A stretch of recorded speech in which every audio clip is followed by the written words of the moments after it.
What's up, what's up, what's up? Shout out to everyone in the live chat. If you could stick a like on this stream, it'll be much appreciated. And then we'll get the show on the road. Big up, big up.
All right, I guess I've caught people a bit too off guard with this one, but we'll get into it anyway.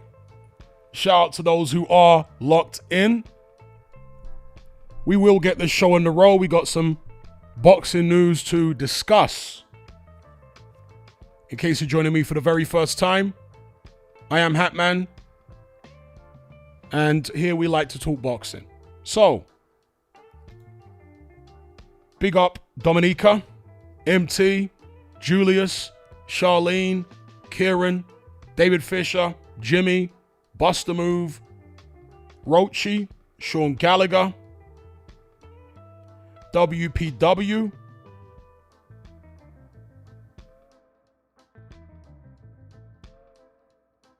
WPW says, the Moses thing has got a lot of people's goats up. I like Moses and think he's going to be world champion, but if others don't and don't like him, good luck to them. That's boxing. It's like when Triple D fought Joshua. Most at Wembley were there to see Joshua win. Instead, they ended up seeing Triple D make him do a silly dance. But you know what the difference is? Yes, Joshua was far more popular than Dubois, but I didn't see a lot of people hating Dubois. See, there's a difference between wanting one guy to win and hating the other guy. I've never perceived Dubois to be a really hated figure. But with Moses Atama, I'm seeing an increasing number of people who clearly hate him. And they're not just preying on his downfall when he fights a popular fighter like an Anthony Joshua. They're preying on his downfall every time he steps in the ring. That's the difference. It's weird. But as I say, I covered that in a previous video. Big up WPW. Star Fox says, lack of live viewers means Hatman is about to clip this up like a barber. We'll see how it goes. Shout out to Philip, J. Krebs.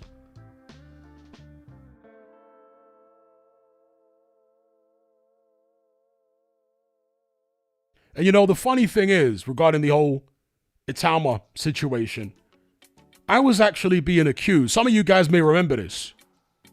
There ain't too many people in the live chat right now, but there are definitely people who will remember this. I was being accused of being a Hrgović fanboy a couple of years back. You guys remember that? Because he kept being written off. There was a bunch of people saying he's rubbish, he's no good, he's overrated, he's all hype. And I was one of the people saying, actually, I think Hrgović is pretty good. And he is one of the more dangerous guys in the heavyweight division. The videos are still up where I was saying this stuff. So, you know, it's always the case when you are fair and reasonable, you're going to praise most fighters, particularly good fighters, but you're also going to criticize them. And as such, you'll be accused of being a fanboy of damn near every fighter, at least major fighter, and also a hater of them. That's how it goes.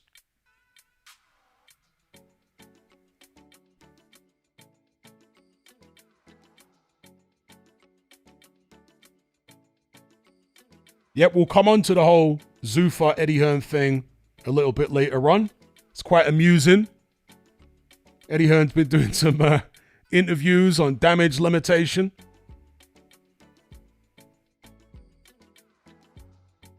Roachy says, I remember people saying you was a Bricktop fanboy. Yep. Eddie Hearn fanboy, Bricktop fanboy, and also Eddie Hearn hater and Bricktop hater.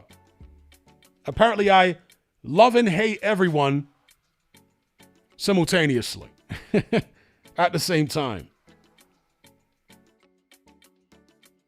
Shout out to Gordon Dalglish, Rastafari.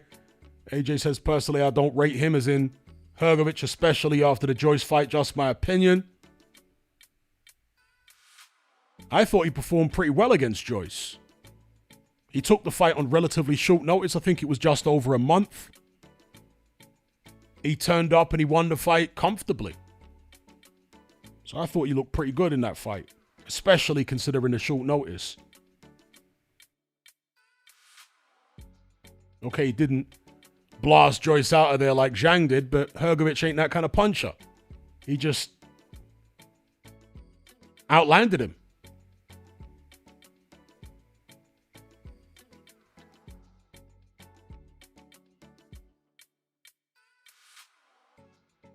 Okay, let's get on to our first topic. And that is a fight that just happened in Australia. Liam Parrow relieved Lewis Crocker of his IBF World welterweight title. I think that was Crocker's first defense. So he has been dethroned. Now, I did speak about this fight in a couple of live streams previously, and I picked Liam Parrow to do exactly this, to beat Lewis Crocker on the scorecards, particularly with the fight being in Australia. And for me, it's really bad form. And look, Eddie Hearn's known for losing purse bids he shouldn't lose. But it was particularly bad form here. You got a newly crowned British, yes, he's from Northern Ireland, that's considered part of Britain, British world champion in Lewis Crocker. And there's a purse bid where you go up against a much smaller promotional company. Crocker is the champion. Parrow is the challenger, meaning the champion gets the lion's share of the split in a purse bid. And therefore, the promoter gets a much bigger split. The champion's promoter gets a much bigger split than the challenger's promoter. So, for Eddie Hearn to be in that position and to lose a purse bid to such a small promotional company, I think he only lost it by 20 grand, is diabolical. Seriously, folks, that is diabolical. And maybe it says something about the relationship Hearn has with Crocker. Maybe it's not the greatest relationship, or maybe he doesn't believe in Crocker or something. I don't know what it is. But to be in the position that Hearn was in, the chips were all in his favor. If he wins the purse bid, he's taking a percentage of Crocker's purse, and Crocker's getting 75% of the money, or whatever it is, 70 or 75%. Whereas Parrow's promoter ended up winning the purse bid. He's only getting a percentage of what Parrow is getting, which will be like 25% of the money. So, long story short, Parrow's people have really gone out to bat for him. And they've really gone above and beyond for him in a way that Lewis Crocker could only wish that Eddie Hearn would do for him. So, yeah, diabolical from Eddie Hearn. I haven't seen the fight, but judging by what people who have seen it have said to me, it was relatively close, but they think that Parrow did deserve to get the victory. And if you look at the scorecards, it was 115, 113 across the board in favor of Parrow. Unanimous decision. So even on the scorecards in Parrow's home country, it appears to have been a relatively close fight. Had Eddie Hearn actually won that purse bid and got the fight for Crocker in Northern Ireland, in a close fight, that could have made the difference, not just in terms of boxing politics with getting favoritism from the officials. That's not really what I'm talking about, although that's always a possibility. I'm also talking about the home fighter, the guy that's fighting in his home country, having the familiarity of his hometown fans there, being able to travel to the venue from his home, the crowd being able to lift him, that can really help. That can make the difference between win and lose, and especially when the away fighter might be in the opposite situation whereby he feels unfamiliar with the environment, with the people, with the stadium, with whatever. And that can, in some cases, not in all cases, but in some cases, have a detrimental effect on his performance. So, yeah, really, really poor form by Eddie Hearn to lose the purse bid for the Crocker-Parrell fight. Really poor form. Big up James Clifford for the super chat. He said, had no idea Crocker was fighting today. Feel bad for him. Mismanagement. You can get odds of 5-1 on the Croatian beating Moses. I'll take that bet. Yeah, I mean, it's good odds. And I'll give you my thoughts on what I think is going to happen in that fight a little bit later on. I'm talking about Moses Atama versus Filip Hrgović. Big up James Clifford for the super chat. And shout out to Fernie G, by the way, as well. BK Brooklyn, I guess he's not tuned in right now. But I saw his comment on one of my previous videos about Atama Hrgović. He's picking Hrgović to win as well. He thinks this is a fight which is too soon for Atama. And he might be proven right. Okay, I'm not dismissing that possibility at all. I spoke in the video I uploaded earlier on today about legitimate skeptics versus haters. And there is absolutely nothing wrong with being a legitimate skeptic, somebody who isn't convinced by Atama for whatever reason, maybe thinks the Hrgović fight is too soon and reckons he's going to get found out. Hey, there's no issue with that. Far bigger. Oh, Fernie G is here. Big up BK in the house. That's my guy.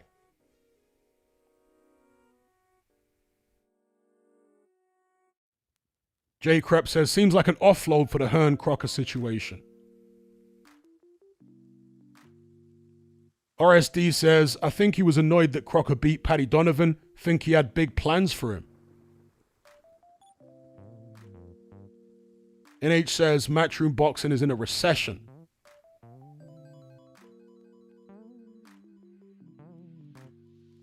Afro Jam says, Hearn done the same thing to Dalton Smith.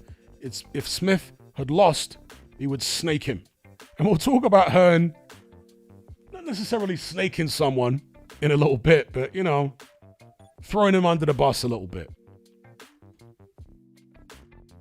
So, yeah, did any of you actually watch this fight? Lewis Crocker versus Liam Parrell. If you did, what's your opinion on if this fight had happened in Northern Ireland? Do you reckon it would have lifted Crocker's game a bit and maybe degraded Parrell's game a bit in order to allow a Crocker victory so he would retain his IBF welterweight title? What do you guys reckon? Those of you who have seen the fight, obviously it was in Australia, so the time difference is a bit mad. It would have been on, I guess, in the afternoon or something, UK time, or late morning. Shout out to James Wood. He says, wouldn't a gatekeeper be based on his career with or without winning a world title? You could be a dominant world champion for years and still end up a gatekeeper for your last few fights. You know what? That's a fair comment. I agree with that. And when we spoke about gatekeepers a couple of live streams back, I did say people have got different definitions, innit, of what a gatekeeper is. I was going with a definition of somebody that's never won a world title, but what you just described right there is something I couldn't argue with. That somebody who is a former world champion could end up becoming a gatekeeper. All depends on how people define it. But big up James Wood every time. Sheffield Massive in the house.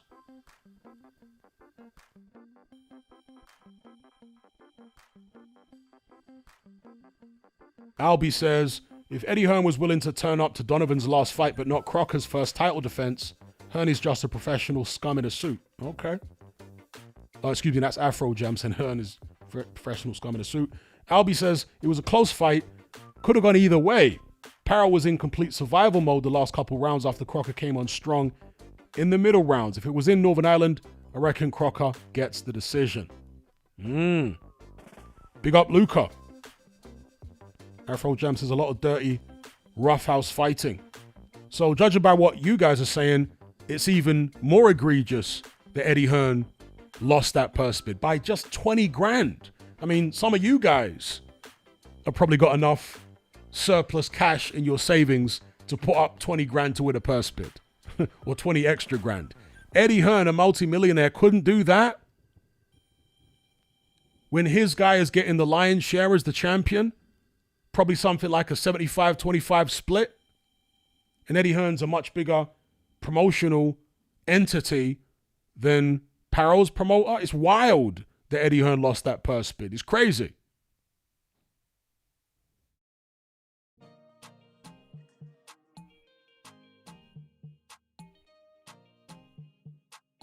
So anyway, that's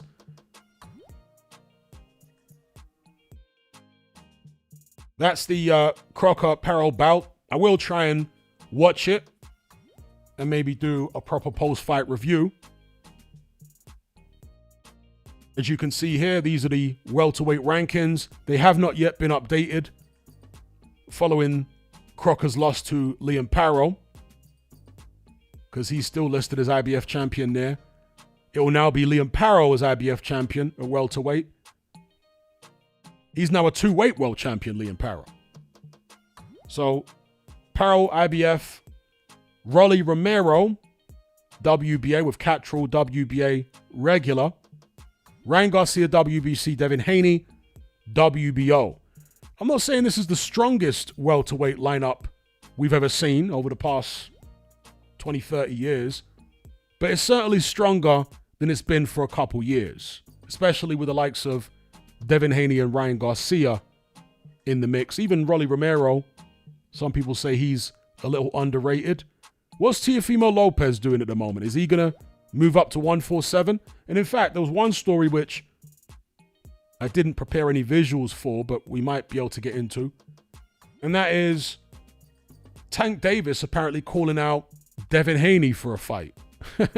Well, Tank Davis is going to need to muster up some extra capital for those legal fees. Last I checked, he was on the run. There was a warrant out for his arrest. Tank Davis. He's a very troubled individual. What do you guys think about that? Shout out to June Sports.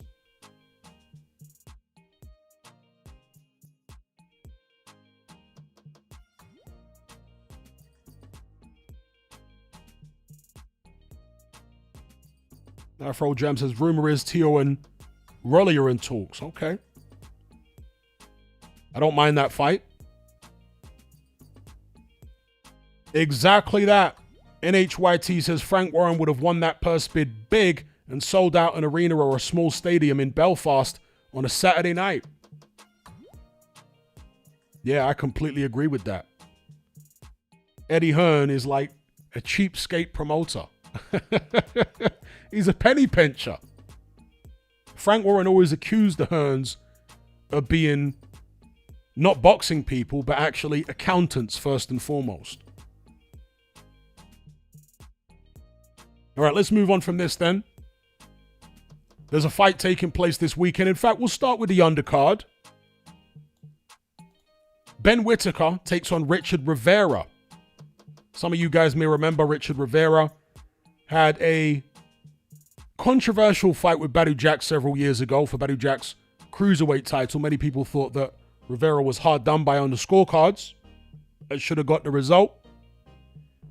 He's a tough old pro, Richard Rivera. His nickname is Popeye, hence the get-up you can see there in the thumbnail. These are the two fighters that are about to square off Saturday night at the Barclays Center in Brooklyn on the undercard of Boots versus Zayas.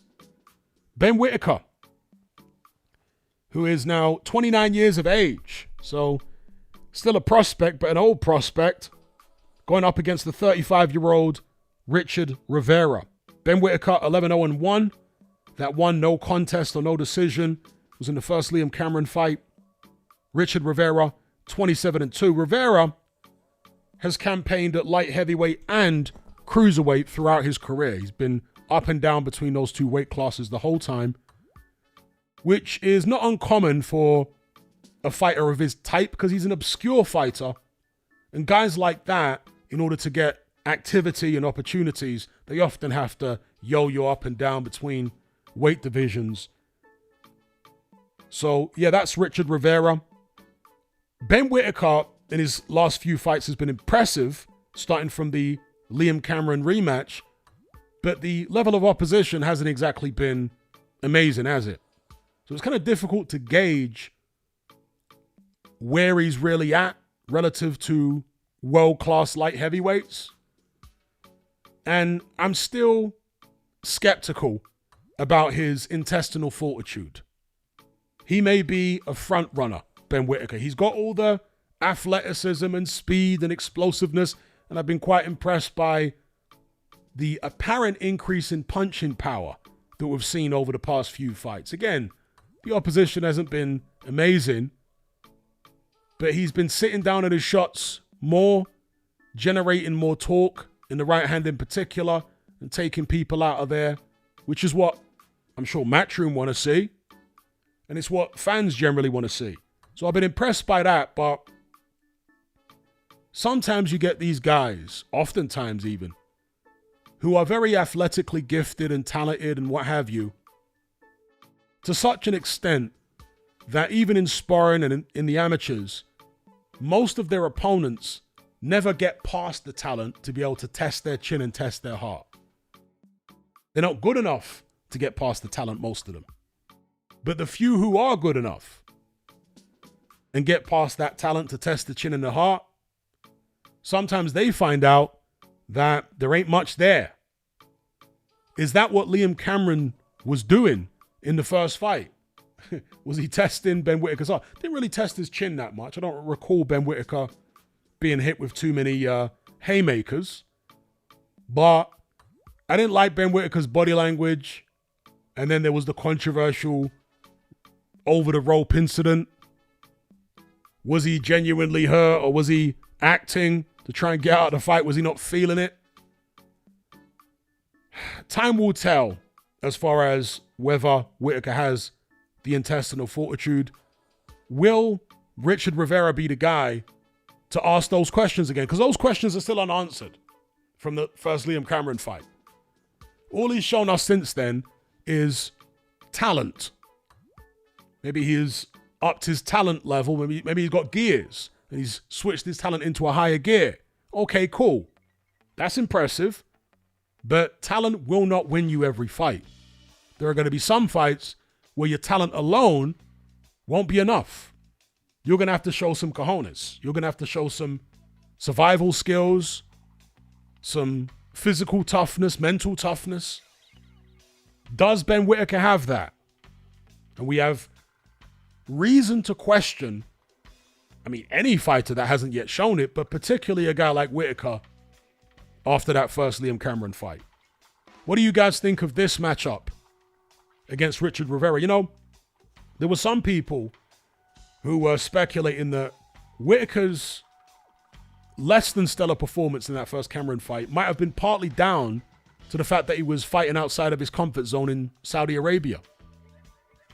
Some fighters don't travel well. Other fighters travel great. Usyk being a great example, but there are certain fighters that travel terribly. They have to have all their creature comforts and all their people around them and be in familiar surroundings in order to produce their best form. Once you put them in an unfamiliar situation, an unfamiliar location, it seriously affects their mind state. They get uncomfortable and they underperform. Is Ben Whittaker one of those kind of guys? If he is, then maybe Richard Rivera does expose him. What do you guys think?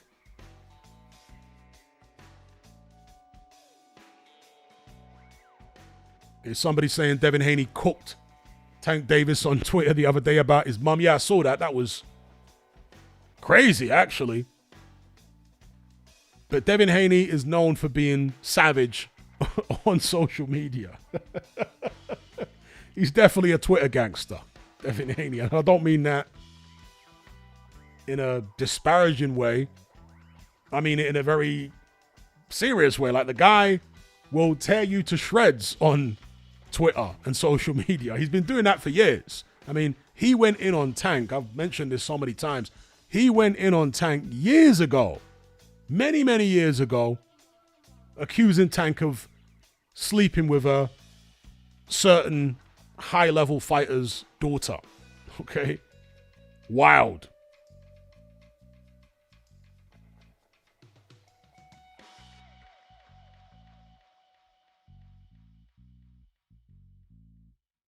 WPW says he was acting like he lost his Adidas deal after that, then started all the God talk and the crying. He's not that guy. He's just a Timu Prince Naz. Shout out to the OC. Yeah, I was really alarmed by Ben Whittaker's behavior after that Liam Cameron fight. Turn into God the way that he did. Now he's all about Jesus Christ. And there's nothing wrong with that. You know, shout out to the Christians. Nothing wrong with that. But normally people have that kind of dramatic switch up in their lives, turn into God and finding Jesus, when something really traumatic happens. But that first Liam Cameron fight was not the Thriller in Manila. All right? Ben Whittaker was under pressure, but he didn't take a beating. He wasn't noticeably hurt. He wasn't even knocked down. So what kind of neurotic is he to, in his mind, blow that situation up out of all proportions to the point where he has to turn to God in the aftermath of it to try and find a solution and find some confidence? Like, to me, that was a bit off.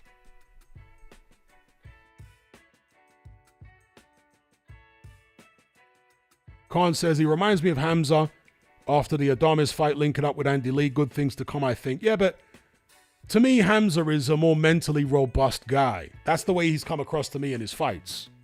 Hamza's been asked questions in certain fights. So to me, Hamza comes across as more mentally robust than Ben Whittaker. Whittaker's still got question marks there. Yeah, he did. Ben Whittaker also, allegedly, it was reported by the papers, smashed the fans' phone at the airport. I was wigging out. Fanny G says he didn't do himself any favors when he took that picture with Diddy. Who's that? Devin Haney or Tank? Because both of those guys have been around Diddy. Shout out to James Clifford for the super chat. He says, when two boxers of equal skill meet, it is typically the boxer with the strongest will who wins. So I think this is what happens to Ben Whittaker. Yeah, I completely agree with the assessment, but when you say that this is what happens to Whittaker, do you reckon it's going to happen this weekend against Popeye, Richard Rivera, or in some future fight? Big up James Clifford every time.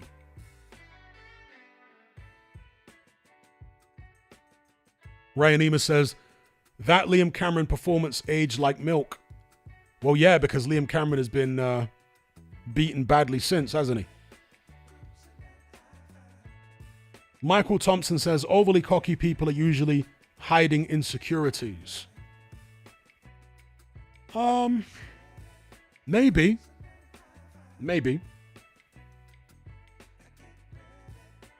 I'm glad you said usually, though, because in some cases, there are certain cocky people that are not hiding insecurities, but they're just genuinely, unbelievably full of themselves, completely sure of themselves, and in some cases, massively overconfident, which can be a weakness in itself. Oh, wow.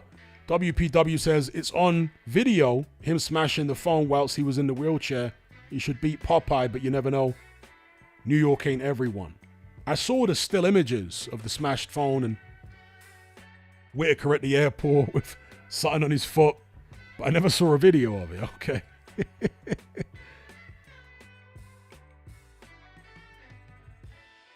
WPW says, Hamza got a gift for a belt, let's be real. Well, yeah, he did, but Hamza's also fought the likes of Carlos Adames,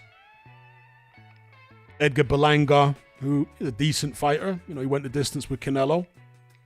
So Hamza's fought better opposition than Ben Whittaker has so far, and he's been asked more serious questions. Even back in the days when he had that fight with Bradley Skeet, which was controversial, he had to show some grit about him.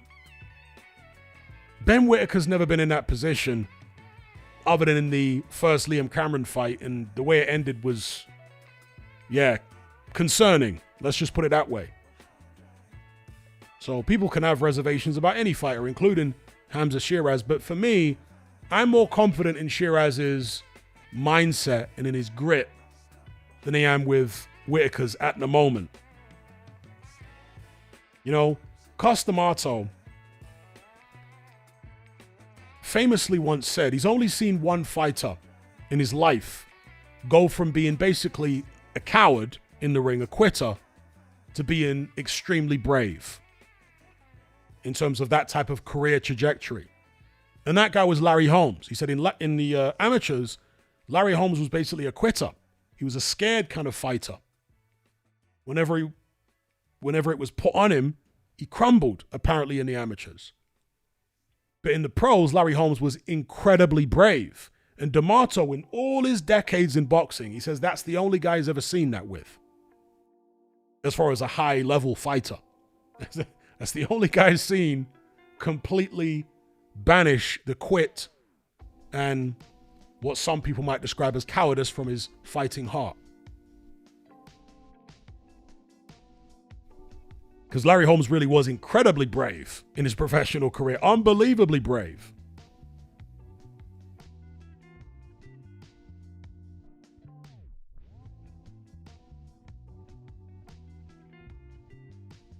Charlene says, my uncle and aunt met Ben.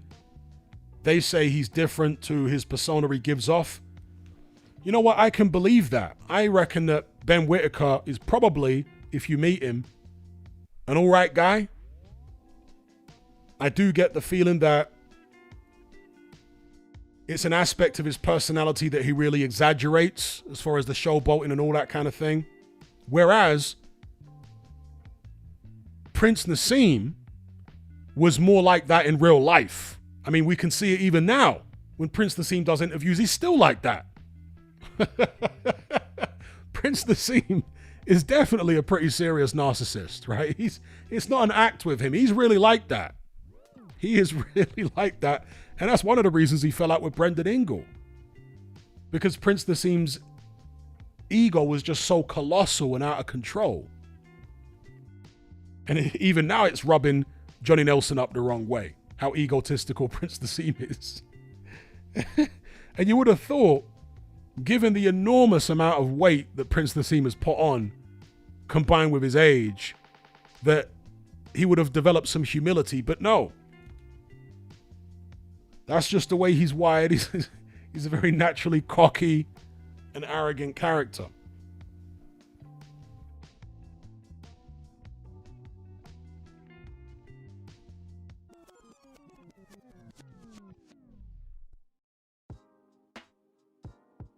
Michael Thompson says, Ben comes across as quite chilled and thoughtful in interviews. Was really surprised to hear all the phone smashing stuff. Well, he's a fighter at the end of the day. And if you rub any fighter up the wrong way, especially if they already feel humiliated or under pressure, they can snap. At the end of the day, he inflicts violence for a living. That's what Ben Whittaker does. So you can't be pushing fighters, especially in high-pressure situations. Maybe he feels embarrassed and humiliated by what happened in the Cameron fight. Then someone's trying to film him. It can happen, bro.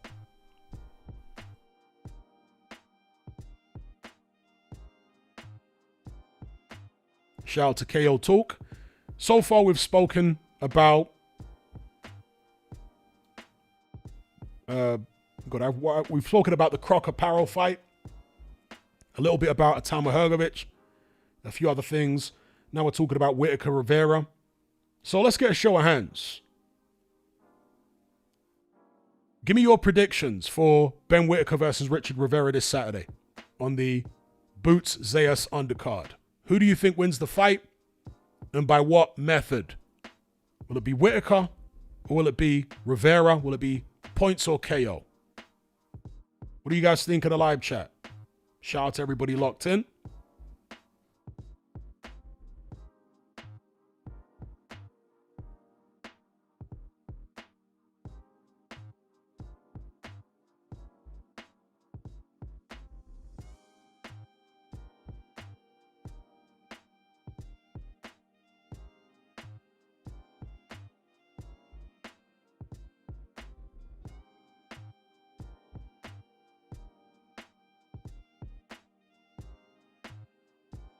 Fernie G says, Ben by mid-round KO.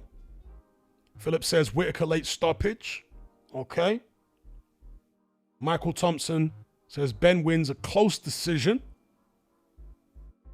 So he thinks it's going to be competitive and Ben Whittaker's going to be asked some questions, all right? The OC says, I'll take Whittaker on a slightly dodgy stoppage. I mean, that won't go down well in front of a New York crowd. Especially since Rivera is, I think, of Puerto Rican descent. He's certainly Latino. Big Latino population in New York City. So a dodgy stoppage in favor of Whittaker will not go down well at all with the local crowd. James Clifford's got Ben by UD. Ryan Emus says Whittaker on points. John Boy says he's got Popeye by cartoonish KO. I like what you did there. KD says Ben by head kick.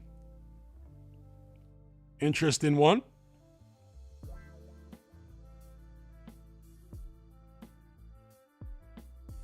JR says, is Whittaker capping about not knowing who Prince Naseem is? I'm not sure. It's possible with some of these younger guys that they wouldn't know who Prince Naseem was. It's possible. Obviously, Naseem was incensed by the idea that a professional boxer wouldn't know who he was. His ego could not handle that at all.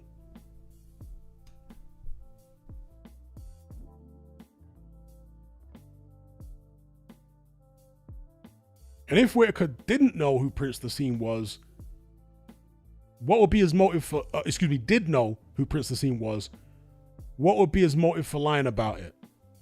So that he could get away with copying Naseem's moves without being accused of copying his moves? Or is it a refutation, refuting he's copied his moves? How can I have copied his moves? I didn't know who he was.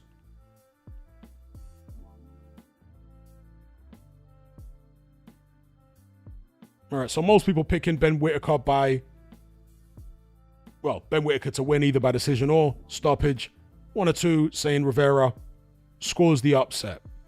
So let's move on then to the main event taking place this Saturday, Barclays Center, Brooklyn, New York City. The big fight at super welterweight, WBA and WBO titles on the line. Champion Xander Zayas takes on Jaron Boots Ennis. Some people are going to say it's disrespectful to have Ennis on the left side of this thumbnail here.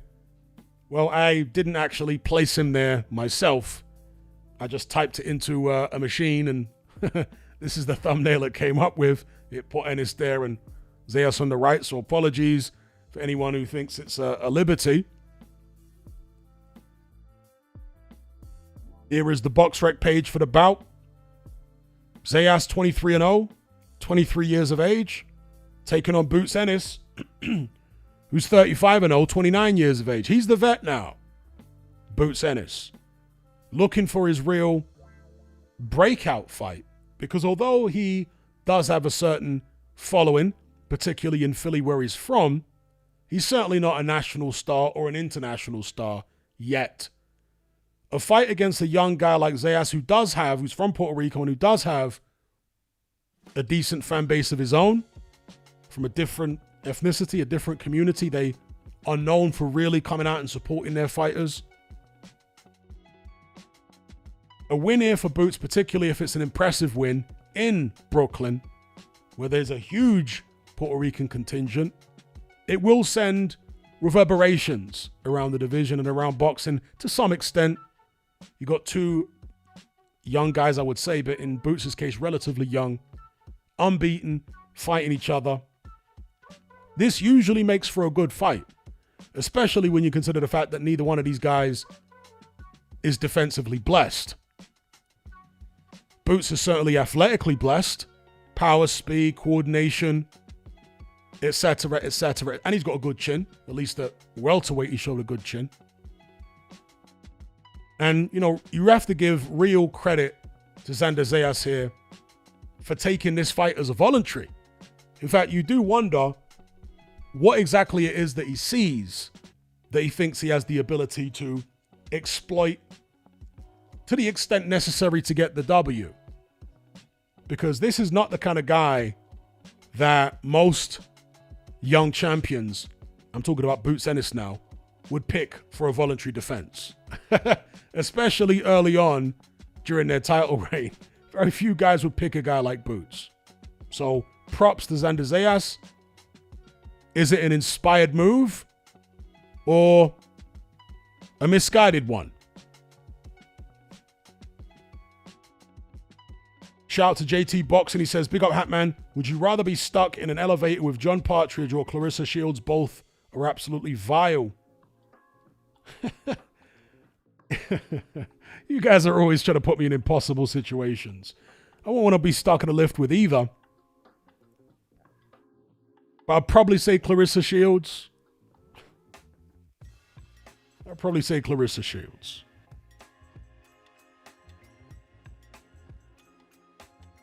Shout out to JT Boxing for the super chat. Who would you rather be stuck in a lift with? Both are insufferable characters.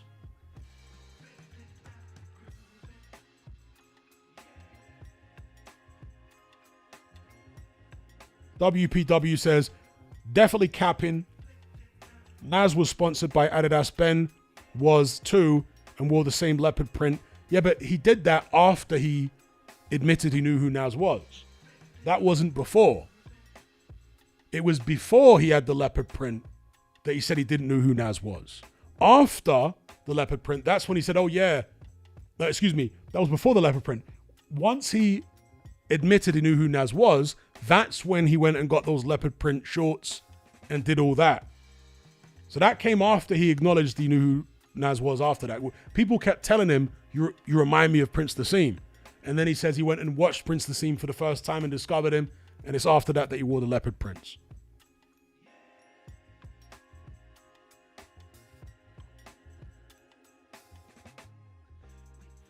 Afro Jam says he wants his name out there like Canelo Mayweather. Now look,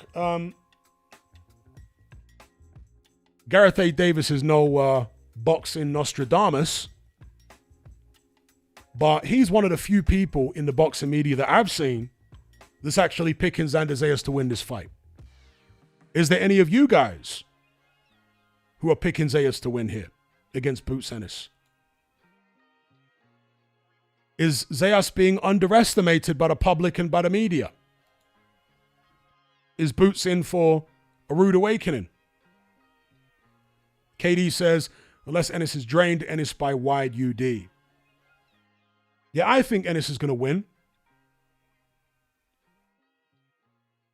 There is no IBF title here. It's just the WBO and WBA. It doesn't show the WBA on this screenshot that you're seeing here because BoxRec still have got this very silly feud going on with the WBA where they have removed any record of them from their website. And when you call yourself boxing's official record keeper, then to omit all WBA title fights from your entire website is really shooting yourself in the foot.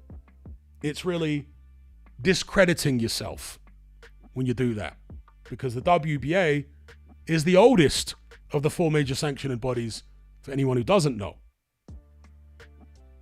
Yes, they're older than the WBC. So think of all that history.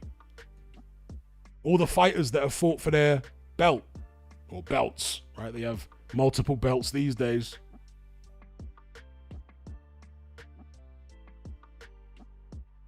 Michael Thompson says, it's funny because even if Boots wins another unified title at another weight, he still needs a true star-making fight, at least in my opinion. Fernie G says, crazy to me that Boots is 29 and still looking for his breakout fight. Yeah, but Crawford was in a similar position at the same age, wasn't he? Crawford's breakout fight was against Errol Spence. How old was he by then? 36? 35, 36 when he fought Spence? It's tough in the United States, particularly for African American fighters, because I don't know what it is.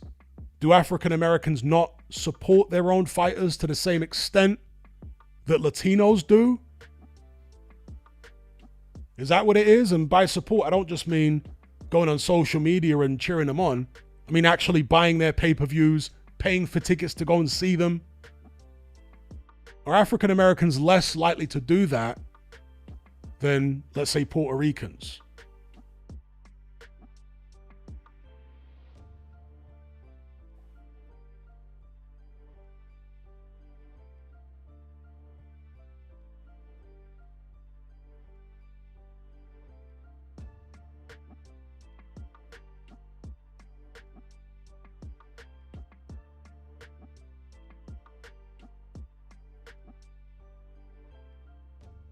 The OC says, I'm not convinced by Boots' defense.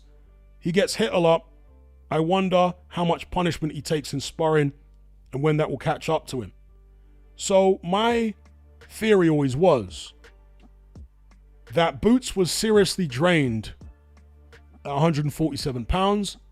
And that was the reason that he was standing and trading with certain opponents and getting hit so much. He didn't have the energy in his legs to maintain distance. And Boots is one of these guys whose legs are really his defense.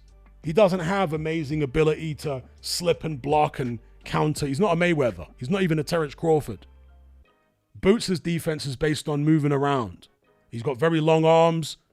He's, sharp shoots on the outside. If you take his legs away, he gets hit an awful lot. Okay, because again, that's what he uses for defense. A more hydrated Boots Ennis, and we saw that against Stanionis. We've certainly seen it so far at 154. Is able to maintain that distance. And because he's fast and athletic, people really struggle to get close to him, and he catches them on the way in and takes them out. So, as somebody else said earlier on in the chat, for me anyway, unless Boots is drained, I see him winning this fight. But yes, he is relatively easy to hit when his legs aren't there for him.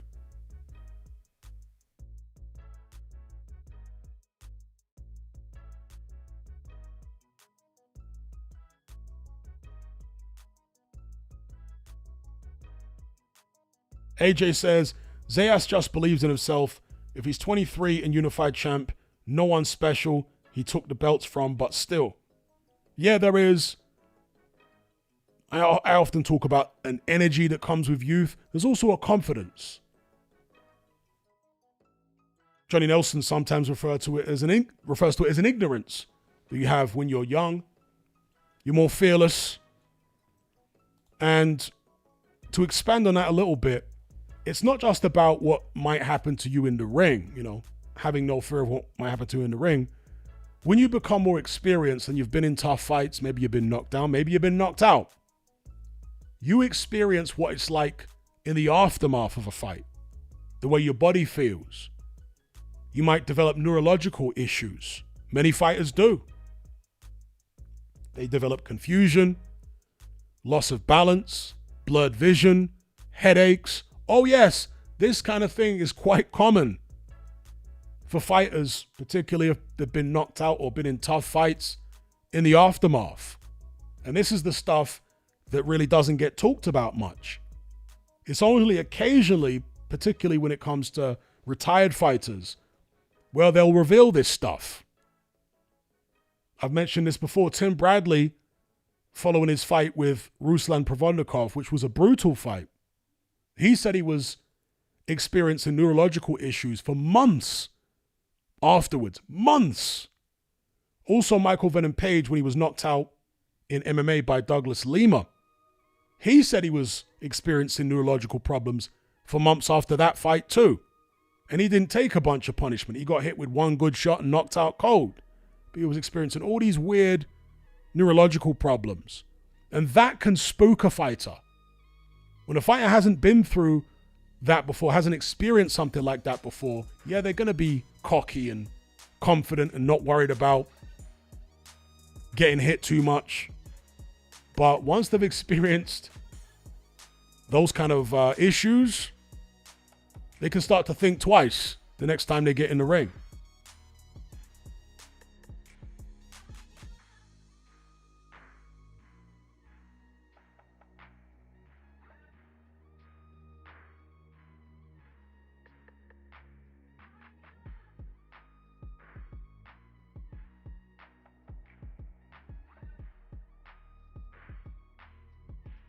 So let's get a show of hands here.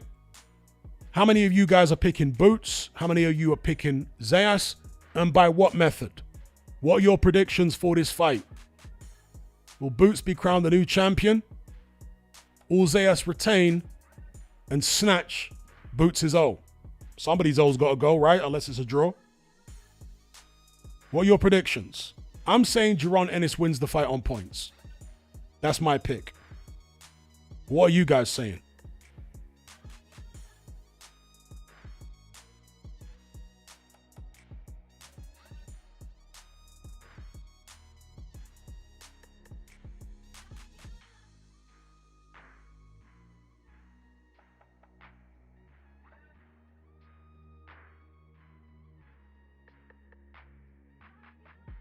Afro Jam says Boots decision. KD says Boots UD. Okay, remember, says Zayas. Is that mid or majority decision? Excuse me. Zayas majority decision. Okay. WPW says WBA has been watered down with that super champ nonsense. I don't know who wins. I just want a KO and a dirty one. Okay. John Boy says Boots decision. JT Boots UD. Philip Ansar, he's got Boots UD as well.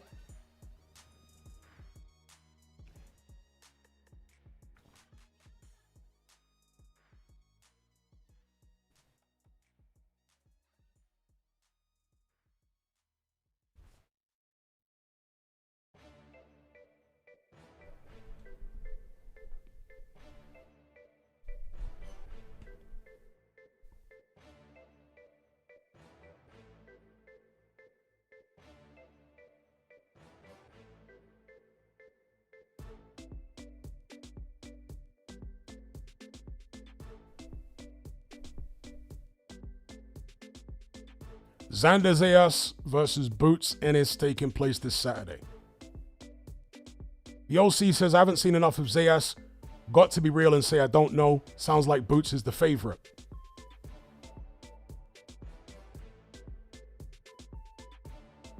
Fernie G says, UD for Boots. Zayas will start getting outclassed by the 5th round. You know, Boots is one of these guys who is apparently an incredible gym fighter. I've heard so many fighters and trainers over the past few years say that they've never seen anything like it. As far as Boots in the gym and sparring, it's crazy how good he is. So that might suggest that he actually hasn't yet produced his best form in a pro ring. But can he? Some fighters can never manage to produce their best in a real fight. I mean, what he's produced so far has been good enough to remain unbeaten,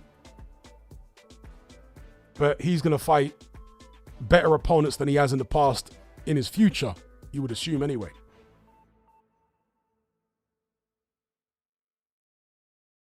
J. Krep says it will be an interesting fight for sure.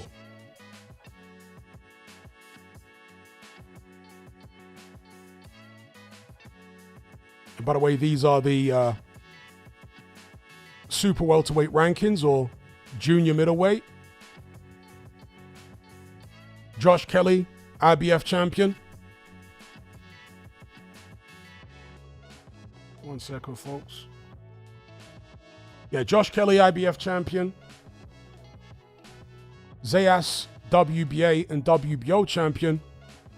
Sebastian Fundora, WBC champion, with Virgil Ortiz, the interim WBC champion. And what's going on with Virgil Ortiz, by the way? He's still got that legal issue with De La Hoya, I guess. Is that what's keeping him on the shelf?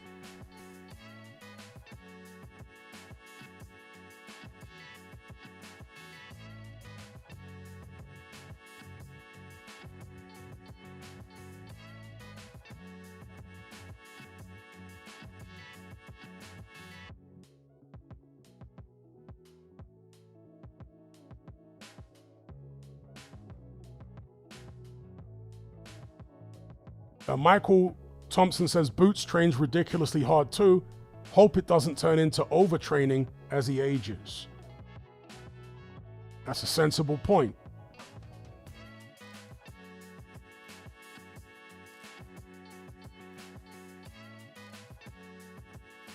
So Stewie says, like Bacoli, the king of sparring. Well, the difference is similar to Atama, actually.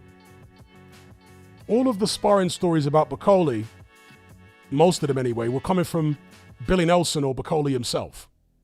Whereas with Boots, the sparring stories I've heard have not come from Boots or from anyone in his training team, like his dad Bozy. No, they've come from other fighters' trainers and other fighters. So that is a pretty important difference, I would say.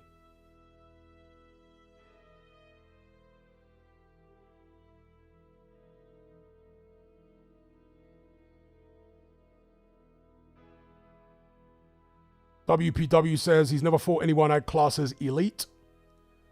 I would agree with that, but neither has Zayas. Although, again, how do we define elite?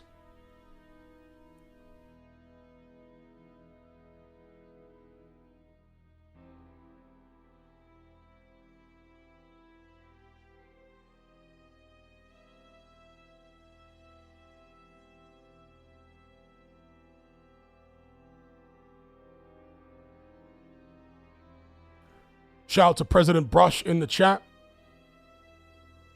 We might be having a few connection issues. They should be sorted out very shortly. Do have a couple of different Wi-Fi connections here that I can switch to if need be.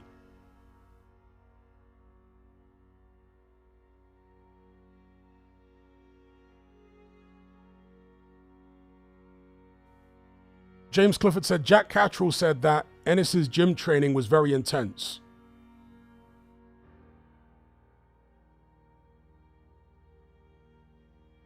A 100 burpees, pull-ups.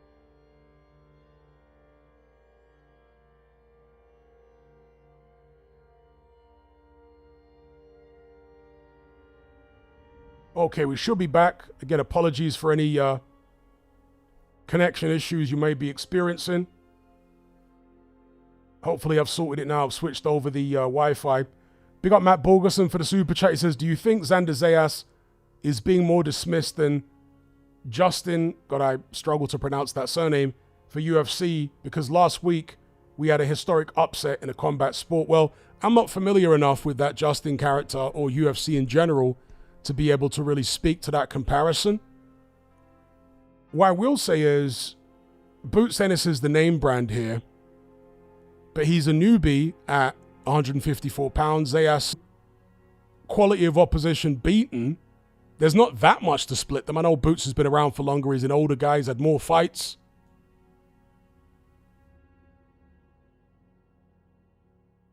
But perhaps we shouldn't be underestimating what Xander Zayas is capable of. What do you think, though, Matt? What is your prediction for this fight? Are you taking Xander Zayas to win? Let me get this off the screen again here.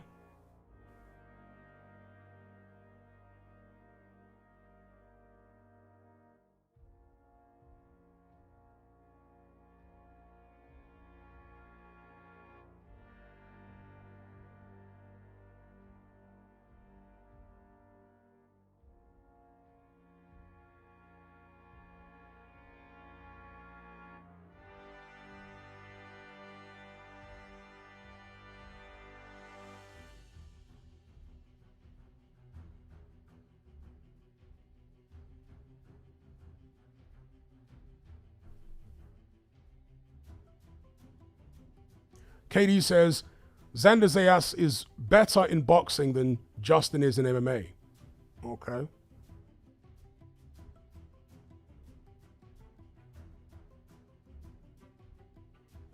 Just waiting for Matt to tell me who he thinks is going to win this fight. WPW says, I define elite by someone who could be world champion in any era.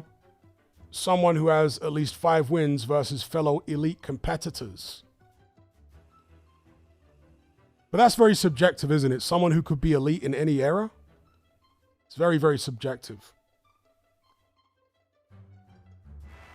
You know, the way I would generally define elite is just the top 5 guys in the division. That's elite within a division. Now, if the division is weak, then you could say those guys aren't elite as far as pound for pound. But to try and keep things simple, I just generally tend to define elite as whoever the top 5 guys in the division are. They're the elite guys in the division.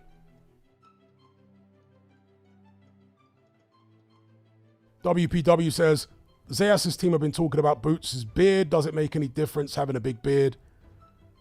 Depends how big the beard is, but it probably doesn't make much of a difference. I reckon that's just a bit of kidology.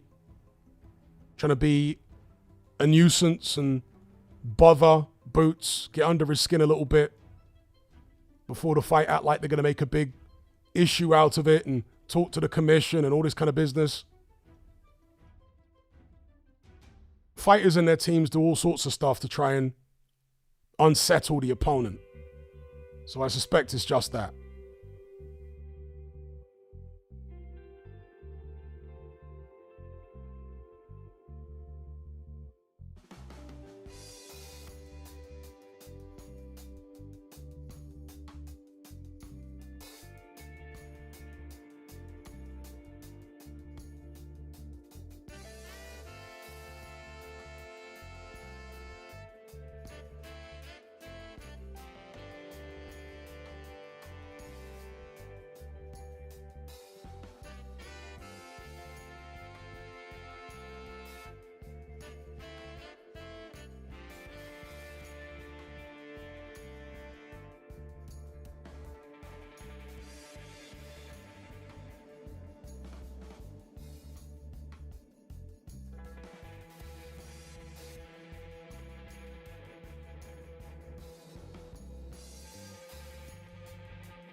All right, let's move on from this fight then.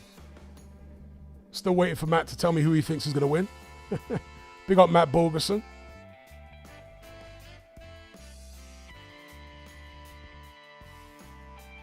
Not sure if Matt is still locked in, but I'm very interested to hear his prediction. Matt is never afraid to go against the grain with his picks. Well, that's what we're going to come on to next, the OC, which is Hearn's latest interview. He said several things in there which are worthy of discussion in my view. So let's get on to it.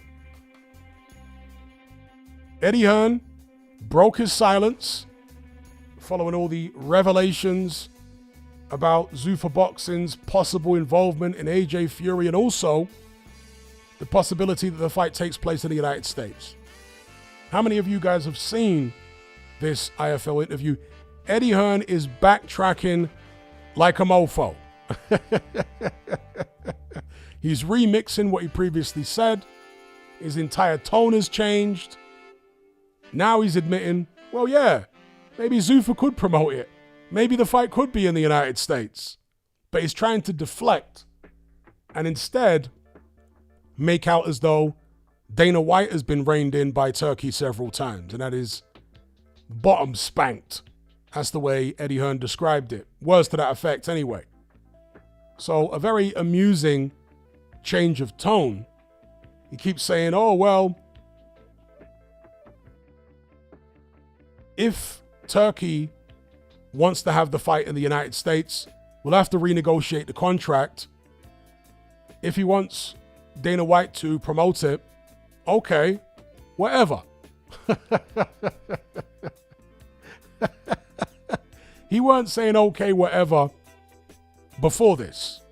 He was saying, oh, no way, Dana White is deluded. He has no part in this fight at all. The contract says he can't have any part in the fight. But as I said previously, if Turkey's able to just rip up the contract and cause them to have to renegotiate, then that contract ain't worth the paper it's printed on. I said this before. And so that appears to be the direction that things are going in here.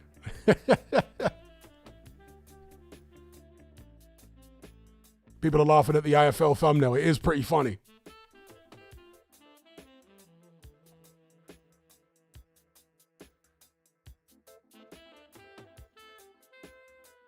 The thing for me, though, as I've said in a recent video, is whether the fight being in the United States, potentially, and also promoted by Zuffa, Dana White, would in any way dissuade Anthony Joshua from going ahead with the fight. Because it's possible that Tyson Fury might have some type of de facto home advantage. He's not an American fighter, but he's more well established in America. He's more well known by the American public. And I have to imagine he's more liked by the American boxing establishment. So if anyone were to get favor as far as officiating and perhaps even being well accommodated by gyms, by hotels, by the venue that they would fight at, you'd imagine it would be Fury. You'd imagine that the American boxing establishment would prefer him to win than Anthony Joshua. They've got more respect for Fury in the United States than they have for Anthony Joshua. Would that weigh on AJ's mind? Would he think, nah, this don't feel right. If we're going to fight, it has to be in the UK. I'm even willing to take a pay cut to make that happen. Would that stand in the way of this fight taking place? And if it did, who would the public side with? If it was that kind of standoff. If AJ said, nope, this fight has to take place in the UK, he might spin it and say, we have to give back to the UK fans. But in reality, it might be a thing where he just feels more comfortable in the UK. What do you guys reckon about that possibility?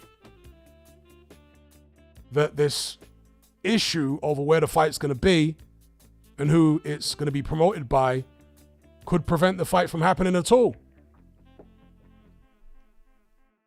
Who's the driving force here behind the fight potentially happening in America or America and also being promoted by Zuffa? Who's the driving force behind that? Is it Turkey? Is it Netflix? Or is it in part Tyson Fury? Linkage says, Hearn is washed. Well, we'll see. Most promoters have ups and downs, and all promoters have ups and downs, good periods and bad periods in their careers. Eddie Hearn's definitely been going through a bit of a slump in recent years, but with the right fighters, he might change his trajectory. Boots Ennis might be one of them that could help him in that direction.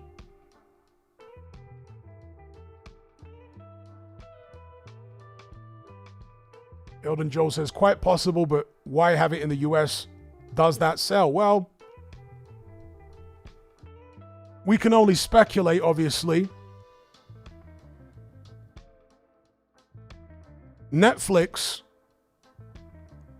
is where most of the money is going to be generated from. And so for them, it probably doesn't really matter where the fight takes place as far as, they don't need to necessarily have it on in the UK or UK time because it's not a pay-per-view model, right? People are going to be signing up to Netflix to watch the fight, and you can rewatch it the next day, no problem. So with a platform like Netflix, I don't think location to the broadcaster is going to matter as much. As in, it won't be as detrimental, should I say, to the broadcaster to have it on in a different country, catering to the US time. Now, why would they want to do that? Maybe they want to break new markets with a pair of heavyweights. You couldn't exactly do it with American heavyweights at this point, could you? You couldn't generate a load of interest from the American market with American heavyweights right now. Not to the level of an AJ Fury, I wouldn't have thought. And as I say, Fury has fought in the United States so many times. So he's got some kind of fan base there. And I would imagine, and look, I'm going out on a limb here, I would imagine that Fury would actually prefer it in America. Fury doesn't give a flying you-know-what about giving back to the fans. Never has. All of that is just cap, Tyson Fury has never been a man of the people. He pretends to be, but he never has been. Certain fighters are more close to that. Not that they actually are exactly what they portray themselves to be, but they're closer to that. Ricky Hatton being one of them. Ricky Hatton was, to me anyway, the way he came across to me, was more authentic in his everyman image than Tyson Fury is.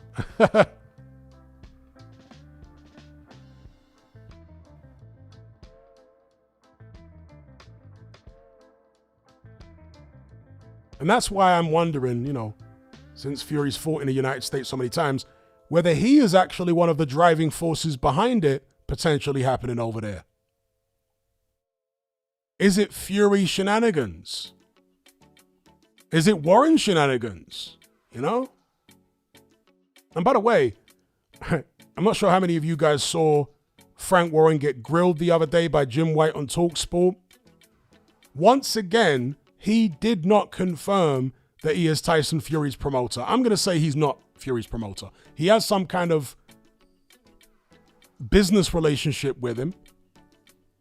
But according to Dan Rayfield, actually, in a recent interview, he said that as far as he's aware, according to the information that he's come across behind the scenes, Frank Warren hasn't been Fury's promoter since the Ngannou fight.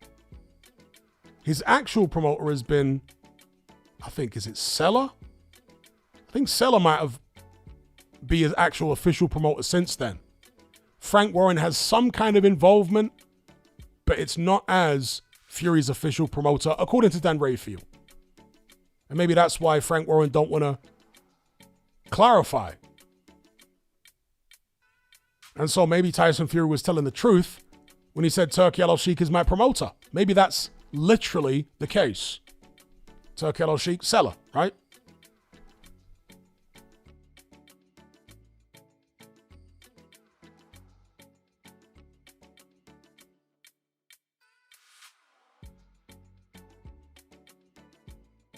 The OC says 100% Fury shenanigans. He doesn't want this fight.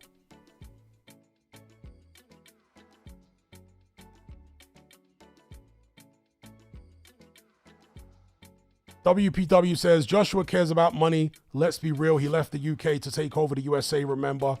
But Ruiz had other ideas. Then the rematch was in Saudi. Ricky Hatton was the man of the people. He had drinks in his local.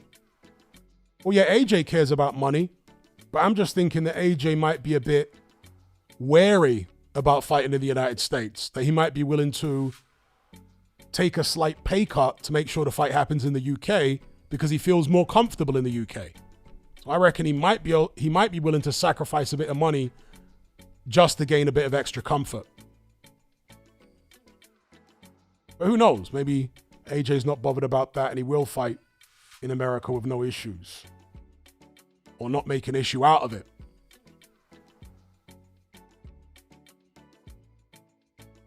Another thing that Eddie Hearn said, I'm not sure how many of you guys caught this, was with regards to Johnny Fisher. Now, Fisher has gone about basically a split with Matchroom in a way in which Eddie Hearn said that Conor Benn should have gone about it. He has been very transparent. He's gone to Eddie Hearn and he said, Eddie, can you match this offer?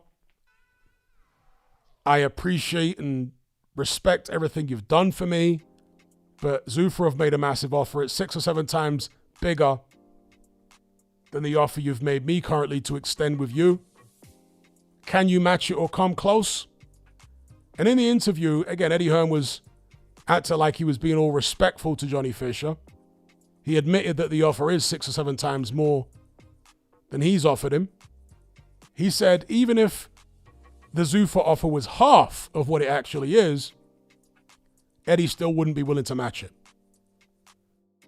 So again, throughout this section of the interview, he was apparently being really respectful. But as they kept talking, he eventually said, well, he said a few times, I wouldn't want to pay that kind of money for the level of fight that Johnny Fisher's going to have with Zuffa. It's just too low a level of fight to pay him that much. And then later on he said, I'm not sure how many of you caught this, then later on he said, it's too much money to pay someone who isn't really going anywhere.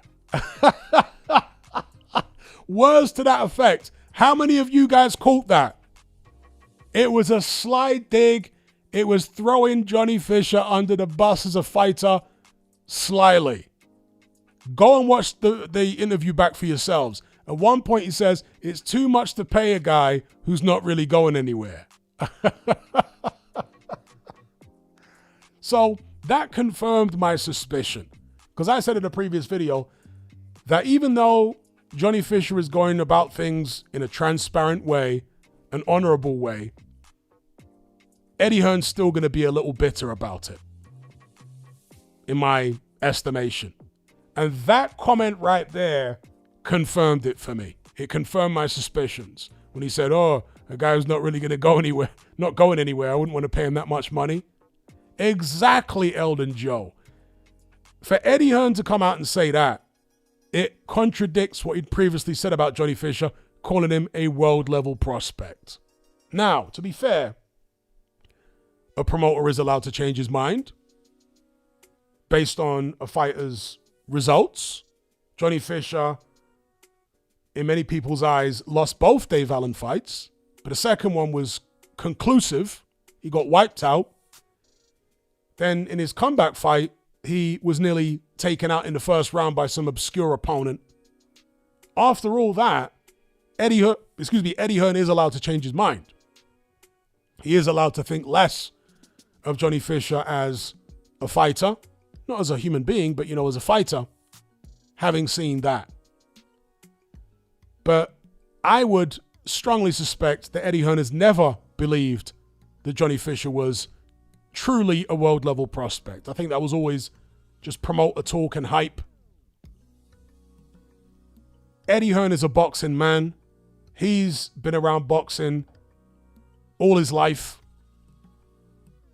He knows what he's looking at least to some extent. And I really struggle to believe that he ever saw Johnny Fisher as anything more than an Essex gimmick. I really struggle to believe that.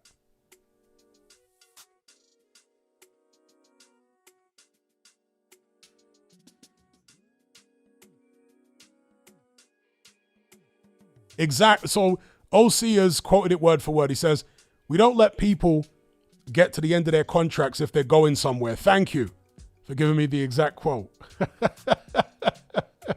Yeah, we don't let people get to the end of their contracts if they're actually going somewhere. So he's basically admitting there in an underhanded, snidey way that Johnny Fisher is garbage.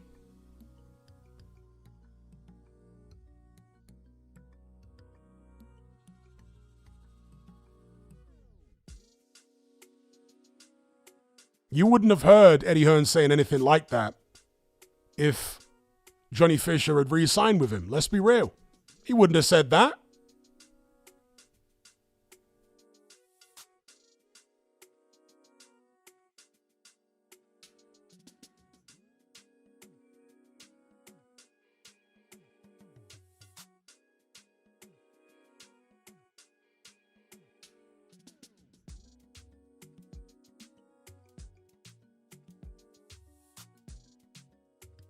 But because Johnny Fisher didn't re-sign with him, Eddie Hearn's getting all catty. Control freak vibes.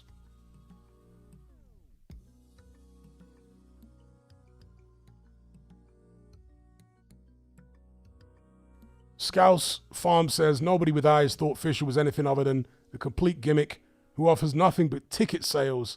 Sound lad seems switched on, but he's not a pro boxer. WPW says, Eddie only cares about the coin. That's why Joshua signed to a lifetime slave deal, so he can always get something out of him. Eddie knew he was an East London Essex ticket seller. Johnny Dosh, I like that one. I've been calling him Johnny Bosch, the evolution of that name, Johnny Dosh. Very good. Linkage says he let Ben get to the end of his contract. Maybe he didn't think Ben was going anywhere. Especially since Ben turned down fights with Louis Crocker, Rolly Romero, Josh Kelly. How much confidence can you have in a guy who turns all those fights down?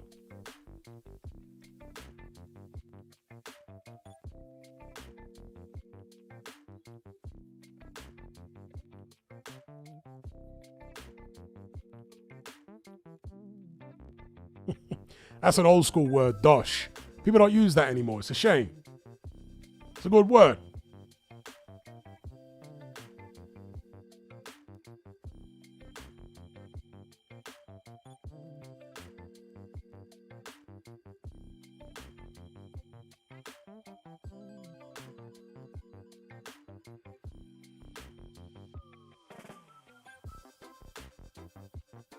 NHT says, if things keep going downhill for Matchroom, Barry will have to order Eddie to sack Frank Smith.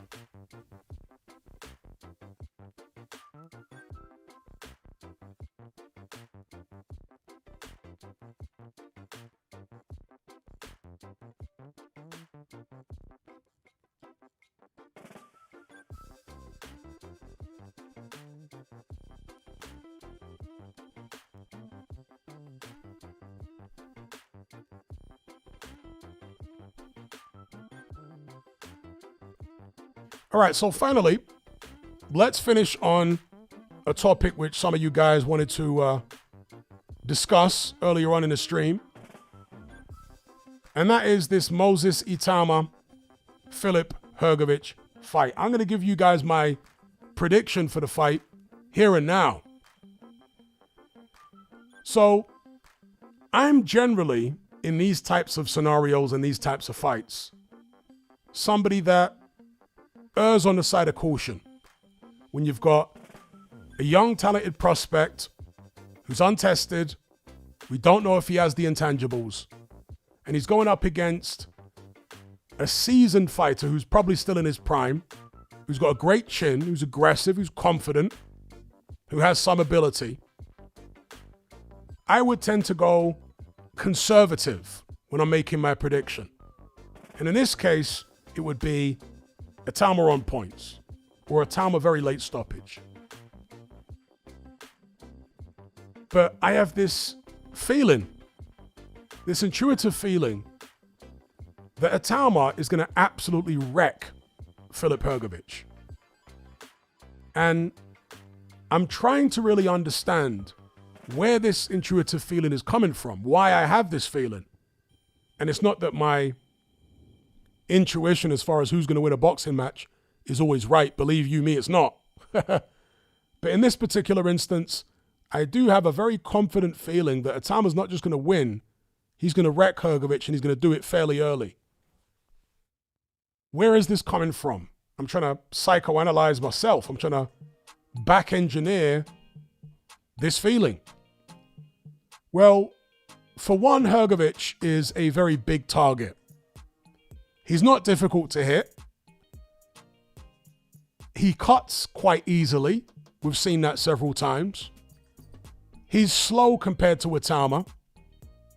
He's an aggressive guy. He's brave. He likes to let his hands go early doors. What that means is many, many countering opportunities for Whittaker, who is razor sharp, very fast, and hits hard. And he's accurate. It's not that Hrgović doesn't present some danger. He does. He throws a lot of punches. He's creative with his right hand. He varies the angle of it, the trajectory of it, to make sure it lands on the target. He's relentless. You know, Hrgović is one of these guys, if he can pin you down and unload, he's not going to stop punching. He's going to keep punching and keep punching and keep. He's not shy or bashful at all about letting his hands go. But as I say, I think that is actually going to play into Whittaker's hands. He's just going to have so many opportunities to land because Hrgović will be landing. Hrgović will be throwing, excuse me. So, again, normally, in a scenario like this, I'd be saying Whittaker on points, Whittaker very late stoppage, maybe on cuts. Erring on the side of caution, but somehow I just have this feeling that Whittaker's going to absolutely wreck him.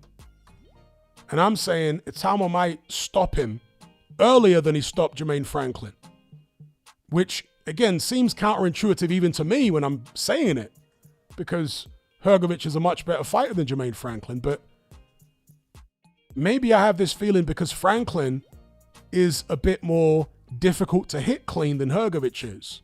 He's a short guy. He kind of slips and slides with his upper body movement. Not that easy to tag with clean shots. Hrgović is very upright. There is no upper body movement to speak of. Occasionally he'll lean back a little bit. But other than that, he's right there to get cracked. You know, as long as you've got the reach and the speed to get past his long arms.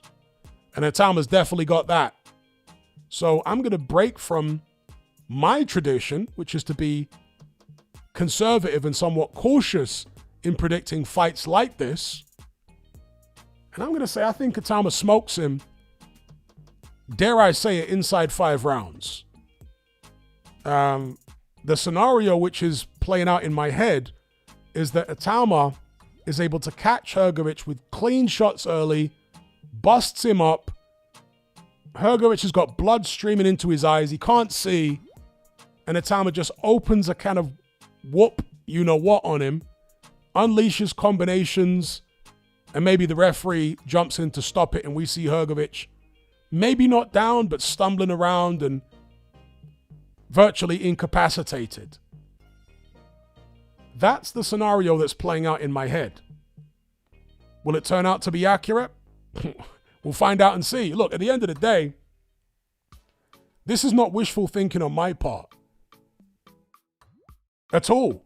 I don't want to be sitting here the day after the fight when I've made such a prediction and the fight has gone the distance and Whittaker's been given hell or even lost. I don't want to be sitting here after that plays out having made this type of prediction. So it's actually easier for me to be conservative in my prediction, but somehow I just have this feeling that Whittaker's going to tear him to shreds. Now, if that doesn't happen, and Whittaker has taken the distance, that's probably better for him, to be honest. He needs the rounds, and that's one of the reasons they've targeted Hrgović as an opponent. Understanding that Whittaker needs the rounds. He needs somebody to push him and test him a little bit.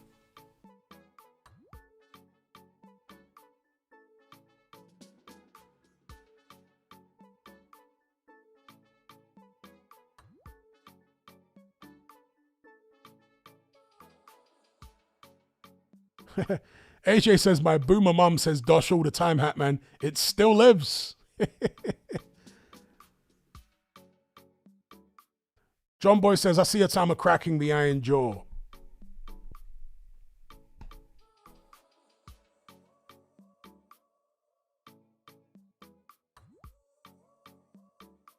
WPW says, that way or let fame get to his head because he's starting to cross over. The minute he becomes champ, he will get big with lots of followers and hangers on.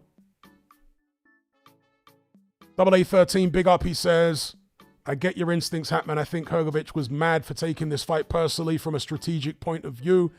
He's in a great position with the governing bodies. Could he have fought Gassiev? It does seem mad. AA also says, I think Atama's speed is just too much for Hrgovic. Philip is actually underestimating it, even though he has a great chin. When you get hit so easily, eventually that chin will crack. Yeah, it does seem mad for Hrgovic to take this fight. Surely he should be looking for somebody more established as an opponent, either a title shot or a final eliminator against somebody else. But he said that when he re-signed with Frank Warren, this was basically one of the fights that he had to agree to potentially take. I don't know how that contract exactly works, whether they can penalize Hrgovic for not fighting Atama or tell him that he won't get another fight this year unless it's Atama. I don't know how that works, but the way Hrgovic worded it is that when he re-signed with Queensberry, they said that this is one of the fights he would have to agree to take as part of the deal. Not necessarily next, but at some point as part of the deal. Was he mad to sign that deal? And the thing about Hrgovic, right, because sometimes there'll be a scenario where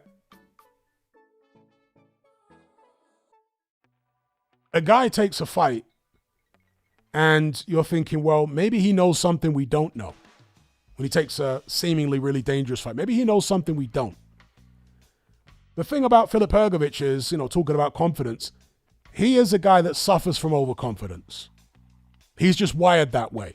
He's a very, very, very naturally confident, very alpha personality who really doesn't doubt himself at all, or not to the extent that many other fighters do anyway.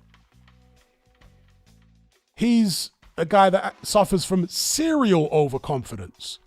Is that not what happened when he fought Daniel Dubois? Yeah, people say he was sick in training camp. In fact, even Johnny Fisher said he was sick in training camp, but you didn't see him pull out. He went into that fight thinking that Daniel Dubois is a little boy. I bashed him up in sparring years ago. I'll bash him up again. Easy work. And that's the way he fought. He fought like a guy that had absolutely no respect for Daniel Dubois whatsoever. There was no thought in his mind about pacing himself. He was convinced that he was going to go out there and chin him early.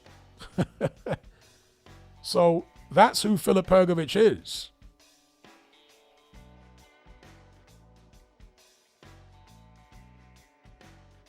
And so perhaps we're seeing the same pattern here with regards to him taking the Atama fight. One thing that Hrgovic keeps saying about Atama, and he's acknowledged the talent, but he says, whenever I look at this guy, I don't see a tough man. I don't see a warrior. I see someone with talent, but I don't see someone with heart and determination and an iron will. And another fighter has said the same thing. Not a heavyweight, but certainly somebody that, like Hrgovic, is very tough, and that's Gabe Rosado. After Atama's victory over Jermaine Franklin, Gabe Rosado on the Ring Magazine podcast with Max Kellerman and the other guys on there, Malik Scott, I think might have been on that episode as well, Shady McCoy. He said that when he looks at Atama, he doesn't see a mean guy. He doesn't see a tough guy. And Max Kellerman kind of pushed back on him a little bit and said, well, maybe it's just because he's got a British accent. It's a common thing for Americans to hear a guy with a British accent and say, he's not tough. Listen to the accent. And Kellerman said, basically, you shouldn't judge a book by its cover in that way, because there are guys with different accents and you might have a certain idea in your head about them because of the accent and you've got it completely wrong. But is it that with Gabe Rosado, or does he see something else with Itama? He said in the interviews after the fight, and even before the fight, he said Itama even spoke about the possibility of losing. And he said, that's not what I want to hear from a guy that's supremely confident. So Gabe Rosado is skeptical about how tough Itama is mentally. And apparently Filip Hrgović is too. At the end of the day, we won't know till we know. Itama is one of these guys who's so talented, as I said earlier on about Ben Whittaker, that sometimes nobody ever gets to test their heart, or very few people get to test their heart or chin, because they can't get past the talent in order to do so. So guys like that, who maybe don't have a chin or don't have a heart, can get quite far in boxing. You know? And then when they reach a certain level, finally somebody can get past the talent and they expose them. They expose them for the lack of chin, heart, stamina, whatever. Time will tell whether that happens with Moses Itama. One thing I would say, though, is on Simon Jordan's podcast, which came out, I think, yesterday, Paul Smith, who obviously is a former pro, he trains fighters now. His ear is definitely to the ground. You know, he hears things on the grapevine.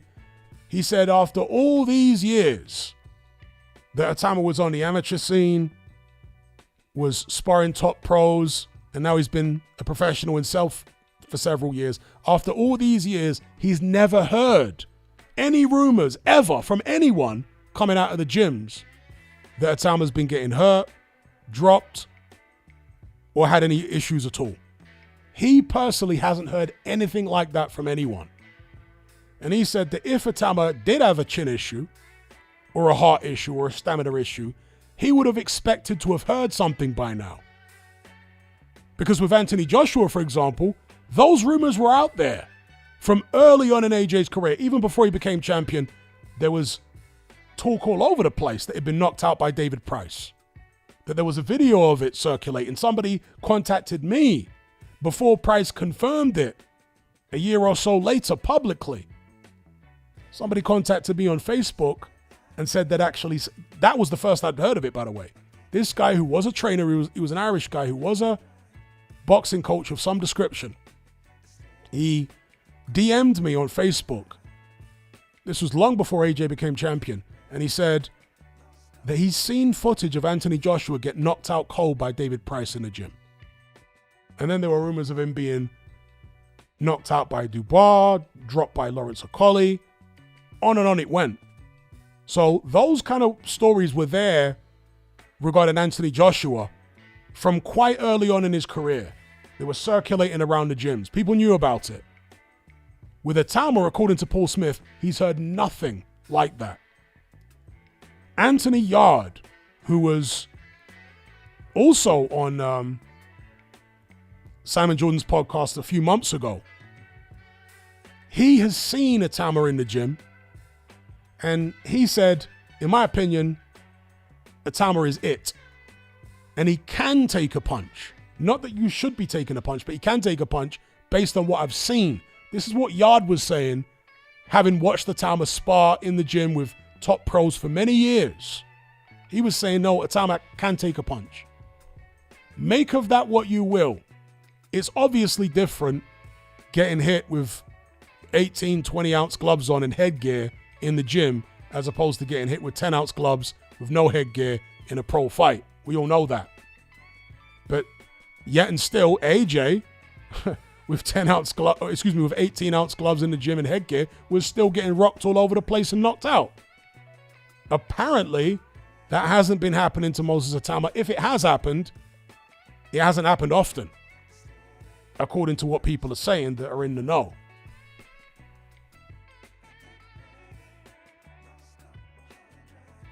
AA13 says, did you see Hrgovic's comments on Dave Allen?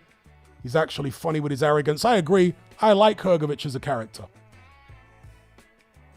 I think he's very engaging. He's cocky, but he's funny with it. Yeah, I like him.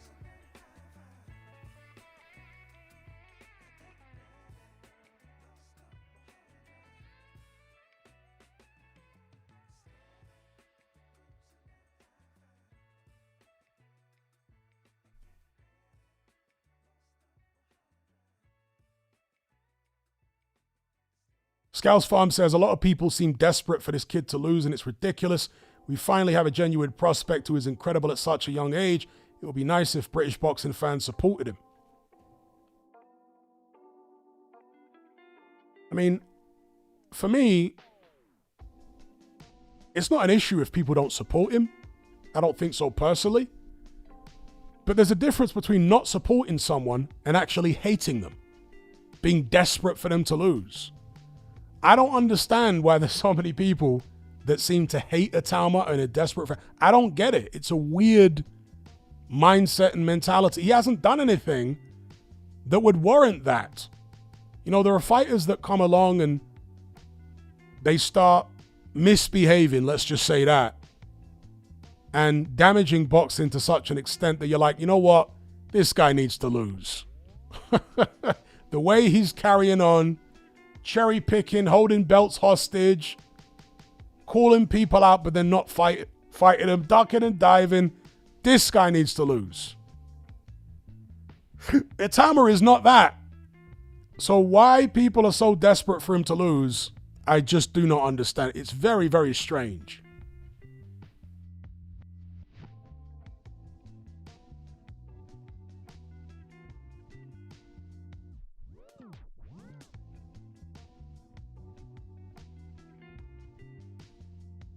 Double A says he must have a weakness somewhere. Well, yeah, all fighters have got weaknesses. Let's say Atama's got a chin. We don't know if he has yet, but let's say he does. Let's say he's got stamina. The weakness would then be overconfidence. Mike Tyson, what weaknesses did he have? Now, there might have been systemic weaknesses in his style, but as far as his core attributes, power was there, speed was there, balance was there. He was well coordinated. He had a good chin. He had decent enough stamina. He was vicious. He was confident. He was a beast in his prime, Mike Tyson. But at times he could get overconfident because he was destroying people so easily. He didn't feel like he had to train as hard for every opponent. He was on the booze. He was on the old nose candy, womanizing, partying. It's what tends to happen when a guy starts to feel that he's invincible. Nobody's invincible, but some guys have to find out the hard way. And so if Itama does have a chin and stamina and all that, that could be a potential pitfall for him. Overconfidence.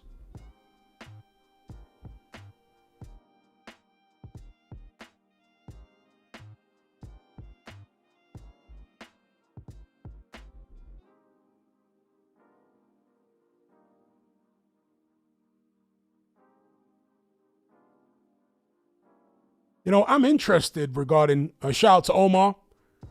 How you doing, bro? I'm good. I'm interested with Itama when it comes to his chin and his heart, because he is so talented. It's almost difficult to imagine him being in a tough fight. You know what I mean? Like, I'm trying to imagine in my head scenarios where Itama gets hit with a massive shot and he's wobbling and he has to hold on and come through it and then battle back. He's so fast. It's like my mind can't yet imagine a scenario where that actually happens. I'm sure it will happen at some stage, but somehow in my mind's eye, I'm struggling to formulate that picture.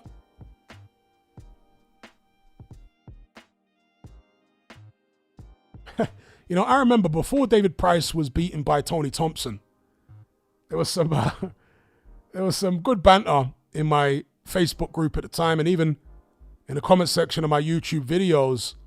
And I was expressing skepticism about David Price from early on because of fights I'd seen of his in the amateurs where he'd been dropped a bunch of times. And certain things I'd seen in some of his fights as a pro. I was like, I don't know about this guy, man. I'm skeptical. There seems to be a weakness there. And I I remember somebody, and it sounds funny, but maybe maybe it makes sense on some level. I remember somebody, I think it was an Irish guy, whose YouTube channel I used to watch. Not G-Man, there was another Irish guy. It might have been Paddy Boxing or one of those guys. There was another Irish guy as well, apart from Paddy Boxing, that used to watch my channel and I used to interact with. And when David Price was still unbeaten, he said, Price just looks like a guy who can't take a punch. His eyes are too close together. That's what the guy said. He just looks like a guy that can't take a punch. When he gets hit clean, it's going to be good night Vienna.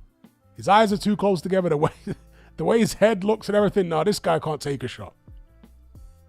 Again, sounds funny, but maybe there's some truth in it on some level. I don't know.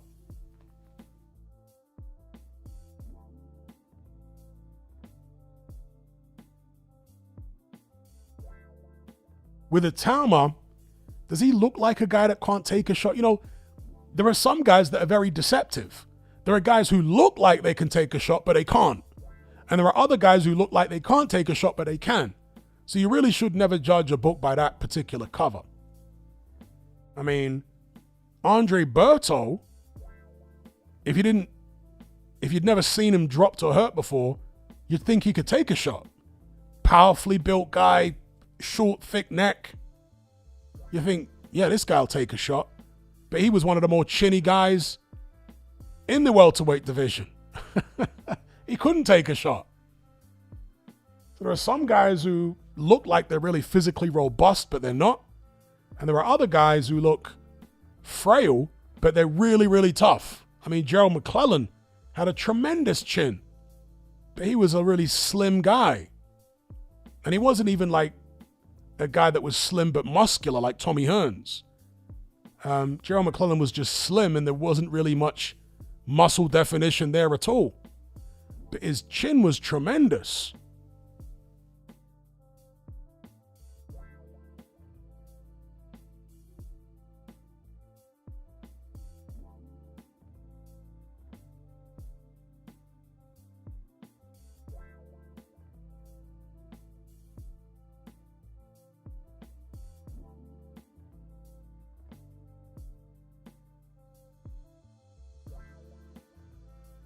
No, I disagree, WPW. It is hate. I mean, there are levels of hate, but it's hate.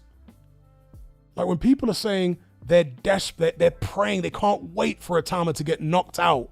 It's like if Itama was a really obnoxious character, if he'd been doing things that were to the detriment of boxing and the detriment of the heavyweight division, himself personally, never mind what his promoter has said or done or his fans, I'm talking about him personally. If he was doing things that were to the detriment of boxing or acting obnoxious or whatever the case may be, then I could understand a certain amount of hate, justifiable hate, right? But he hasn't done anything like that. He's a baby in the game. He hasn't got there yet. And yet there are people who are spewing all this vitriol. He's a hype job. I can't wait till he gets knocked out. All this anger and just vicious. Like, what is wrong with you? That's hate. That's not just hoping Hrgović wins. There are going to be some Croatians out there that want Hrgović to win. There are going to be other people that just like Hrgović for whatever reason. They prefer him over Itama. That's fine. Liking one guy and picking one guy to win isn't necessarily the same thing as hating the opponent. You know? But there's an increasing number of people that actually hate Itama. They hate him. They're desperate to see his downfall. Nothing would make them happier at this stage than Itama losing. It's very strange.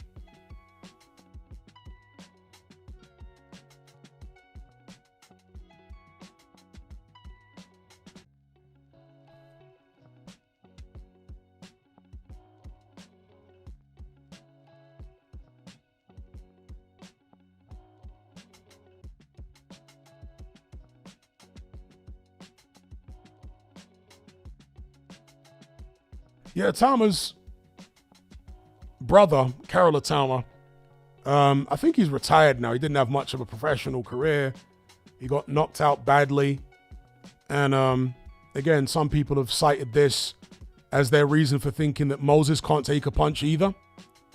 But as I've pointed out previously, Vladimir Klitschko didn't have a great chin. His brother Vitaly did. So that deads that theory right away. And again, not to throw my own brother under the bus, but we both boxed as amateurs. I always had a good chin. His chin wasn't so good.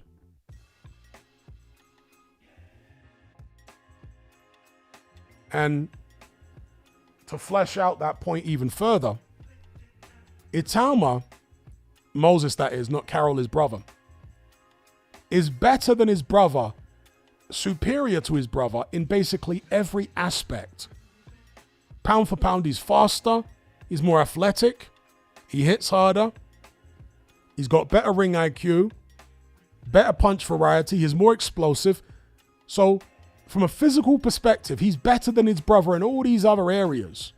Why then would he not be better than his brother in the chin department? You see what I'm saying? Like, has Usain Bolt got a brother? If he does, I bet he's never come close to running the kind of times that Usain Bolt has run in the 100 and 200 meters. Why is it only the chin that Moses must have, that must share with his brother? Why wouldn't be one of the other attributes? But no, it's somehow, even though he's so different to his brother in every other way, no, they've got the same level of chin. They both can't take, like, why? I don't get it. The same brother of mine who, you know, he's smaller than me, but pound for pound, his chin wasn't as good as mine. He's got so many talents that I don't have. He can play the guitar, he can play the keyboard, he can play the drums, he's musical. I can't play anything. Right? He was good at basketball. I was rubbish at basketball. So, yeah, someone says, Hat's bro always catching strays.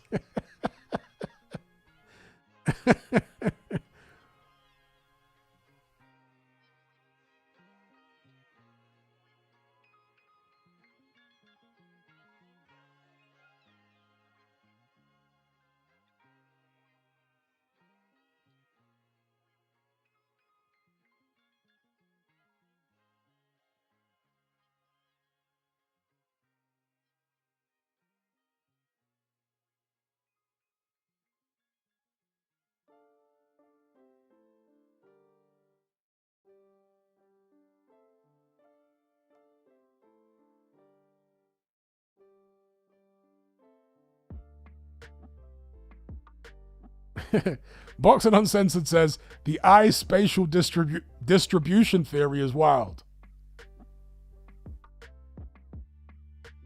Do I think chin is partly mental? Says Strangingness. Yes, it is.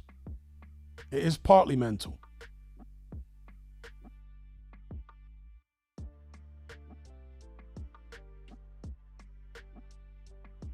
The OC says, I have a feeling it's the Fury fanboys upset in advance of Moses doing what Fury couldn't or can't.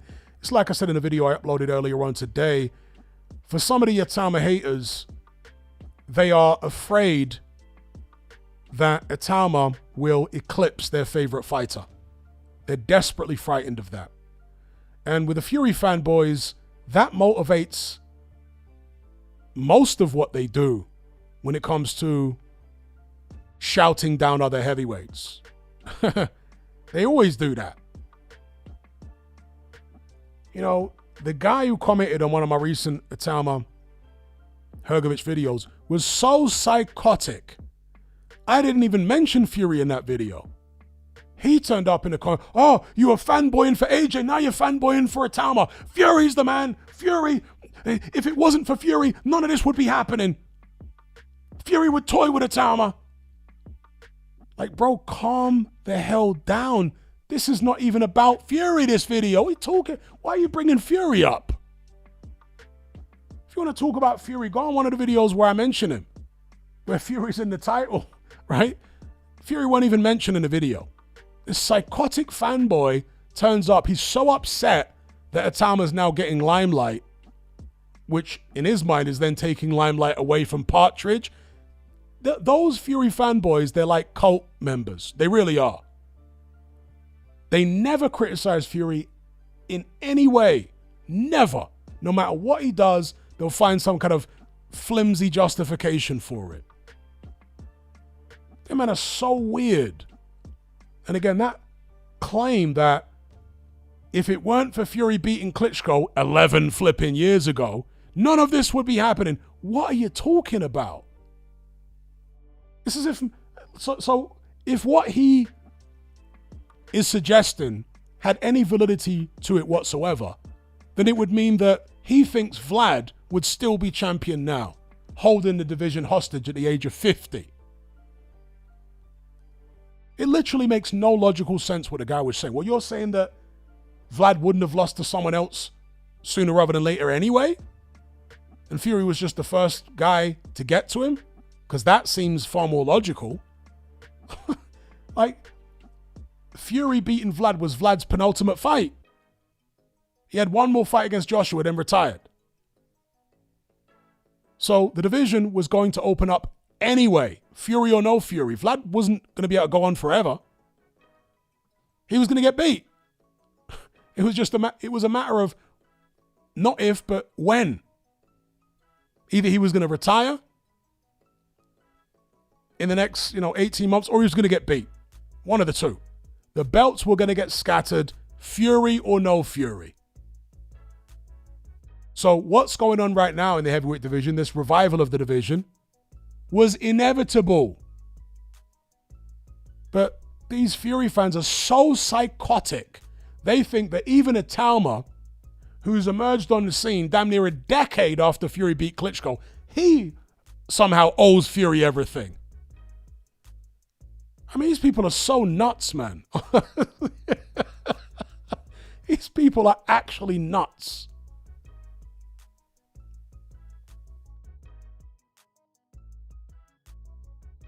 Shout out to Supersized Fries for the super chat. He says, I think it's funny that Hearn lost the purse bid for only 20 grand when he sold to 15% of Matchroom for 150 million. Talk about being cheap. Yeah. I guess you're talking about the Liam Parrow, Lewis Crocker fight. Yeah, it's crazy. And it's wild. And it's foul. It's, what's the term the youngsters use these days? Nasty work by Eddie Hearn not winning that purse bid. There's no excuse when you are the A-side as far as you have the champion, meaning your guy gets 75% in a purse split, and therefore you take a percentage as promoter of the 75%. That means you can afford to bid more than the other side, especially when you're a bigger promoter anyway. To be losing a purse bid in that scenario is foul. That's nasty work, bro. Seriously, especially by only 20 grand. What are we doing here? Like, that's foul by Hearn, That shows contempt for his own fighter.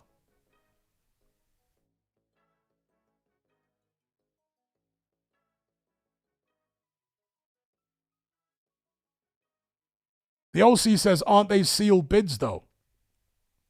No, they're not sealed bids, because how would the other guy know to bid more? They're not sealed bids. Or if they are sealed bids, the other guy at least knows that, my understanding of purse bids is that they're generally not sealed. That each bid that goes in, the other side knows exactly what the bid is.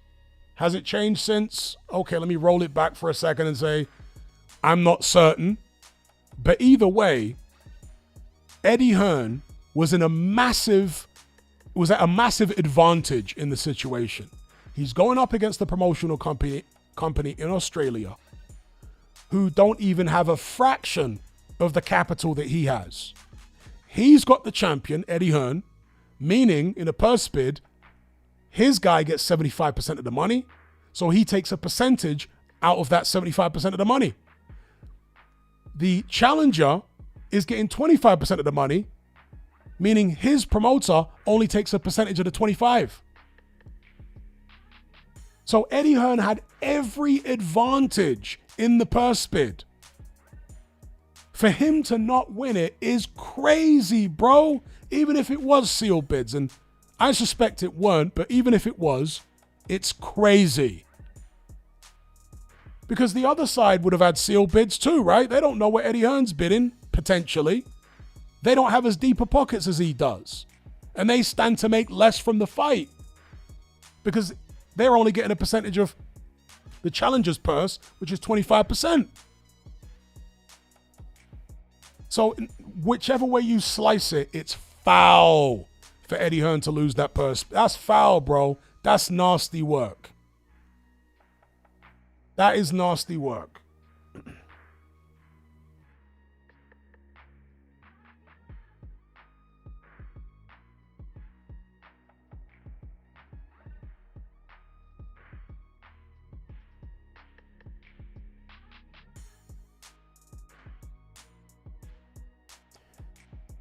But even if they were sealed, I'm still maintaining it's nasty work. Because if they're sealed, then they at least know the other side has outbid them. So put another bid in. What Hearn is supposed to do is bid an amount that the other side can't bid. He knows the size of that company.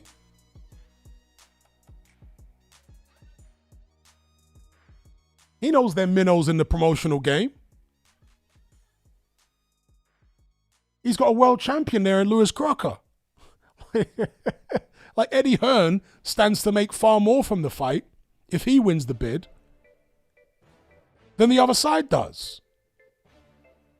But Hearn is so cheap that he was like, nah, I'll let the other side pay my guy's purse.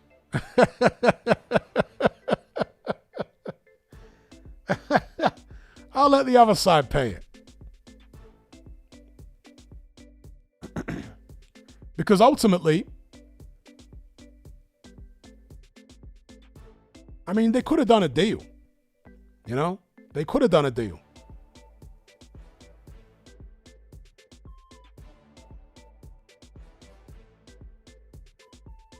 The box says they are sealed. But again, look at so many other promotional companies. When they're in situations like that, they win the purse bids. Frank Warren. If Frank Warren had Lewis Crocker, he wouldn't have lost that purse bid. But Eddie Hearn's got a history of this.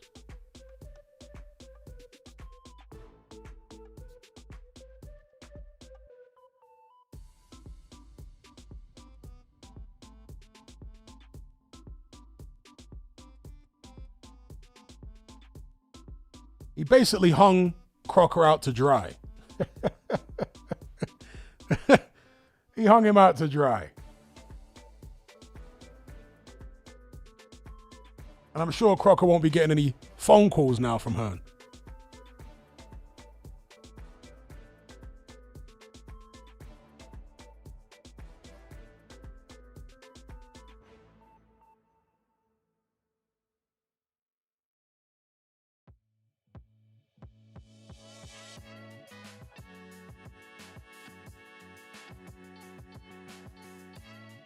Indeed, Ryan Amos, and Eddie Hearn has the cheek to talk about loyalty when he does stuff like that. See, with these promoters, and Warren is no different, for them, loyalty is a one-way street. The fighters are supposed to be loyal to them, but they don't owe the fighter any loyalty. Honestly, for boxing promoters, loyalty is a one-way street. It's not reciprocated. It's not reciprocal, should I say.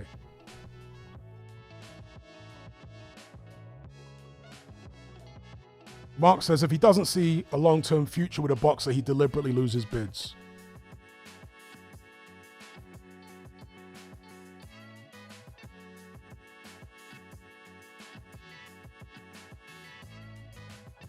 AA13 says Eddie Hearn is one of those guys that thinks he can slick talk his way through every situation. And you know what? He probably can. In this world, charm will get you a long way. Confidence and charm will get you a long, long way in this life.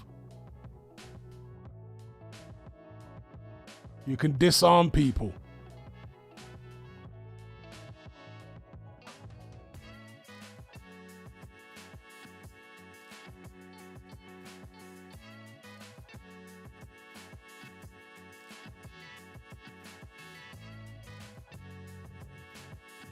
Danny says Queensberry and Zuffa may have an insider leak in Eddie's purse bids. Therefore, they only need to bid a couple of grand more to win him over. I mean, that's possible. But in the case of this Lewis Crocker-Liam Parrow fight, Liam Parrow is not promoted by Zuffa or Queensberry. You can see the promoter on screen there. Some small Australian outfit.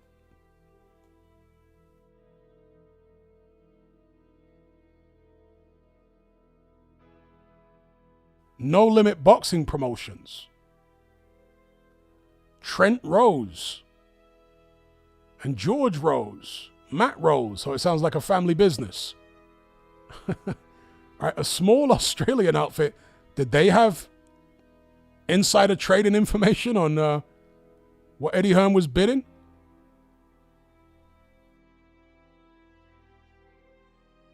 Do they have that kind of power in the game?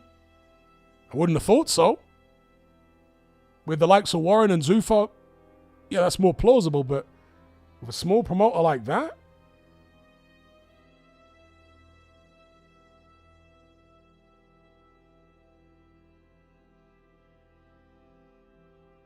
Yeah, we spoke about that earlier on, the box. Eddie Hearn's snide little underhanded comment about Johnny Fisher. Saying, we don't let fighters get to their end of their contract if they're actually going somewhere. Yo, you'd never have heard that from Eddie if Fisher had signed with him again. You know, if he'd accepted Eddie's offer. Because Eddie did make him an offer to re-sign. It's just that Zuffa's offer was about 6 or 7 times higher. Eddie would have been talking Johnny up, but as soon as he can't match the offer and he realizes Johnny's gone, he's like, well, we don't let guys get to the end of their contract if they're actually going somewhere. No more of the Johnny Fisher's a world-class prospect then.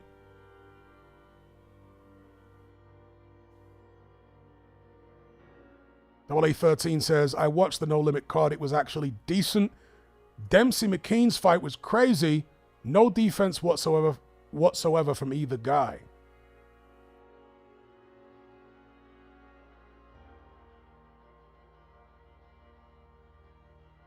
The OC says, I'm not an Eddie Hearn fanboy, but just asking the question, isn't it sensible to have a valuation for the fight, set a bid limit, and not be drawn into overpaying for fights? Yes, but there's a caveat. In boxing, there is such a thing as investing in a fighter, where you might overpay for one fight, but then you cash in down the line. Let's say you slightly overpay Lewis Crocker to get the fight in Northern Ireland. You try and make back as much money as you can through ticket sales and all that type of stuff, television. But then the next fight after that, you put him in against somebody who is more of a name brand, either in Ireland, Northern Ireland, or Britain, or even bring someone over from America. And that's when you recoup your money and make a profit even. There's a long game in boxing. So it's not just about trying to profit from every single fight and every single show. It's seeing the big picture. Yeah? I've spoken about this many times before. Eddie Hearn is far less willing to do that with fighters than Frank Warren is. Unless he has inherited a ready-made product as far as commercial value. Ben Whittaker being an example. I don't know how much he's paying Ben Whittaker, but he might be overpaying him currently. But Ben Whittaker is already a commercial entity. So Hearn is thinking, I just need to build his profile a little bit more, then I can really start cashing in on this guy down the line. Because he believes in Ben Whittaker, not necessarily as a fighter, but as a commercial entity, he believes in him. So maybe he's willing to lose some money on a few shows. When you sign with a promoter, that's what they sell you on. We believe in you. We're going to invest in you. But they don't mean it with every fighter. They only mean it with some of them. And I don't know what they told Lewis Crocker when he signed with him, but Eddie clearly weren't willing to invest in him, at least not with this fight. And it was close enough, at least on the scorecards, that you could say Eddie missed a trick there.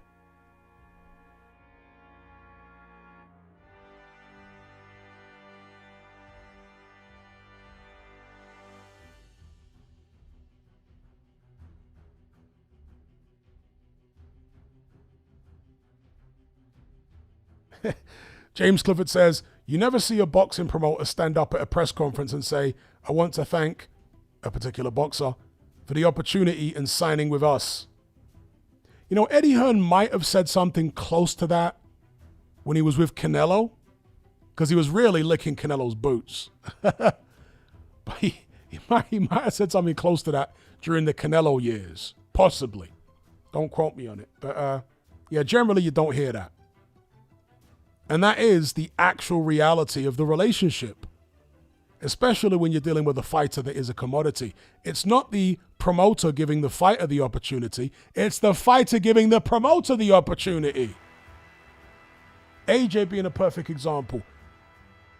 Eddie Hearn never gave AJ an opportunity. AJ gave Hearn an opportunity.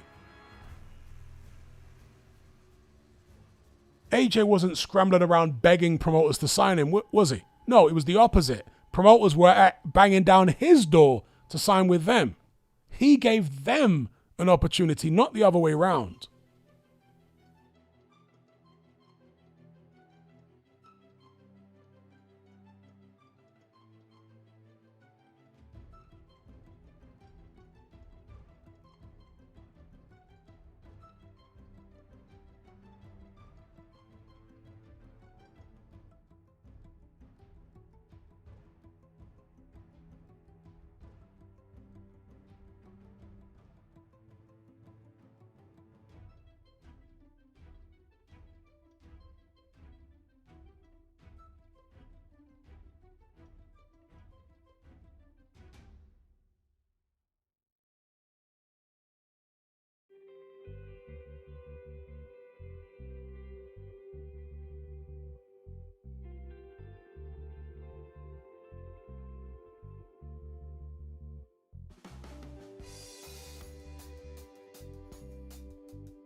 All right, peeps, going to shut this stream down. It's been an early one. Hopefully you guys have enjoyed not being sleepy for once. The streams are usually a lot later.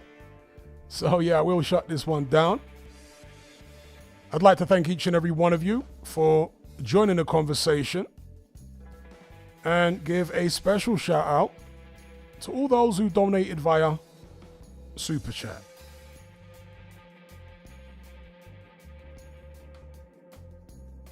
Give me a sec.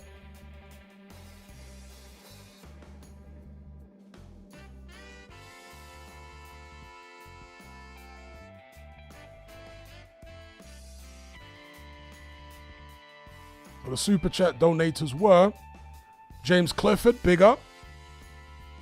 JT Boxing, Matt Borgerson, and Supersize Fries. All right? Much appreciated for the support. All right, folks, until next time, you guys take care out there. Be good, and I'll catch you on the other side. I'm out.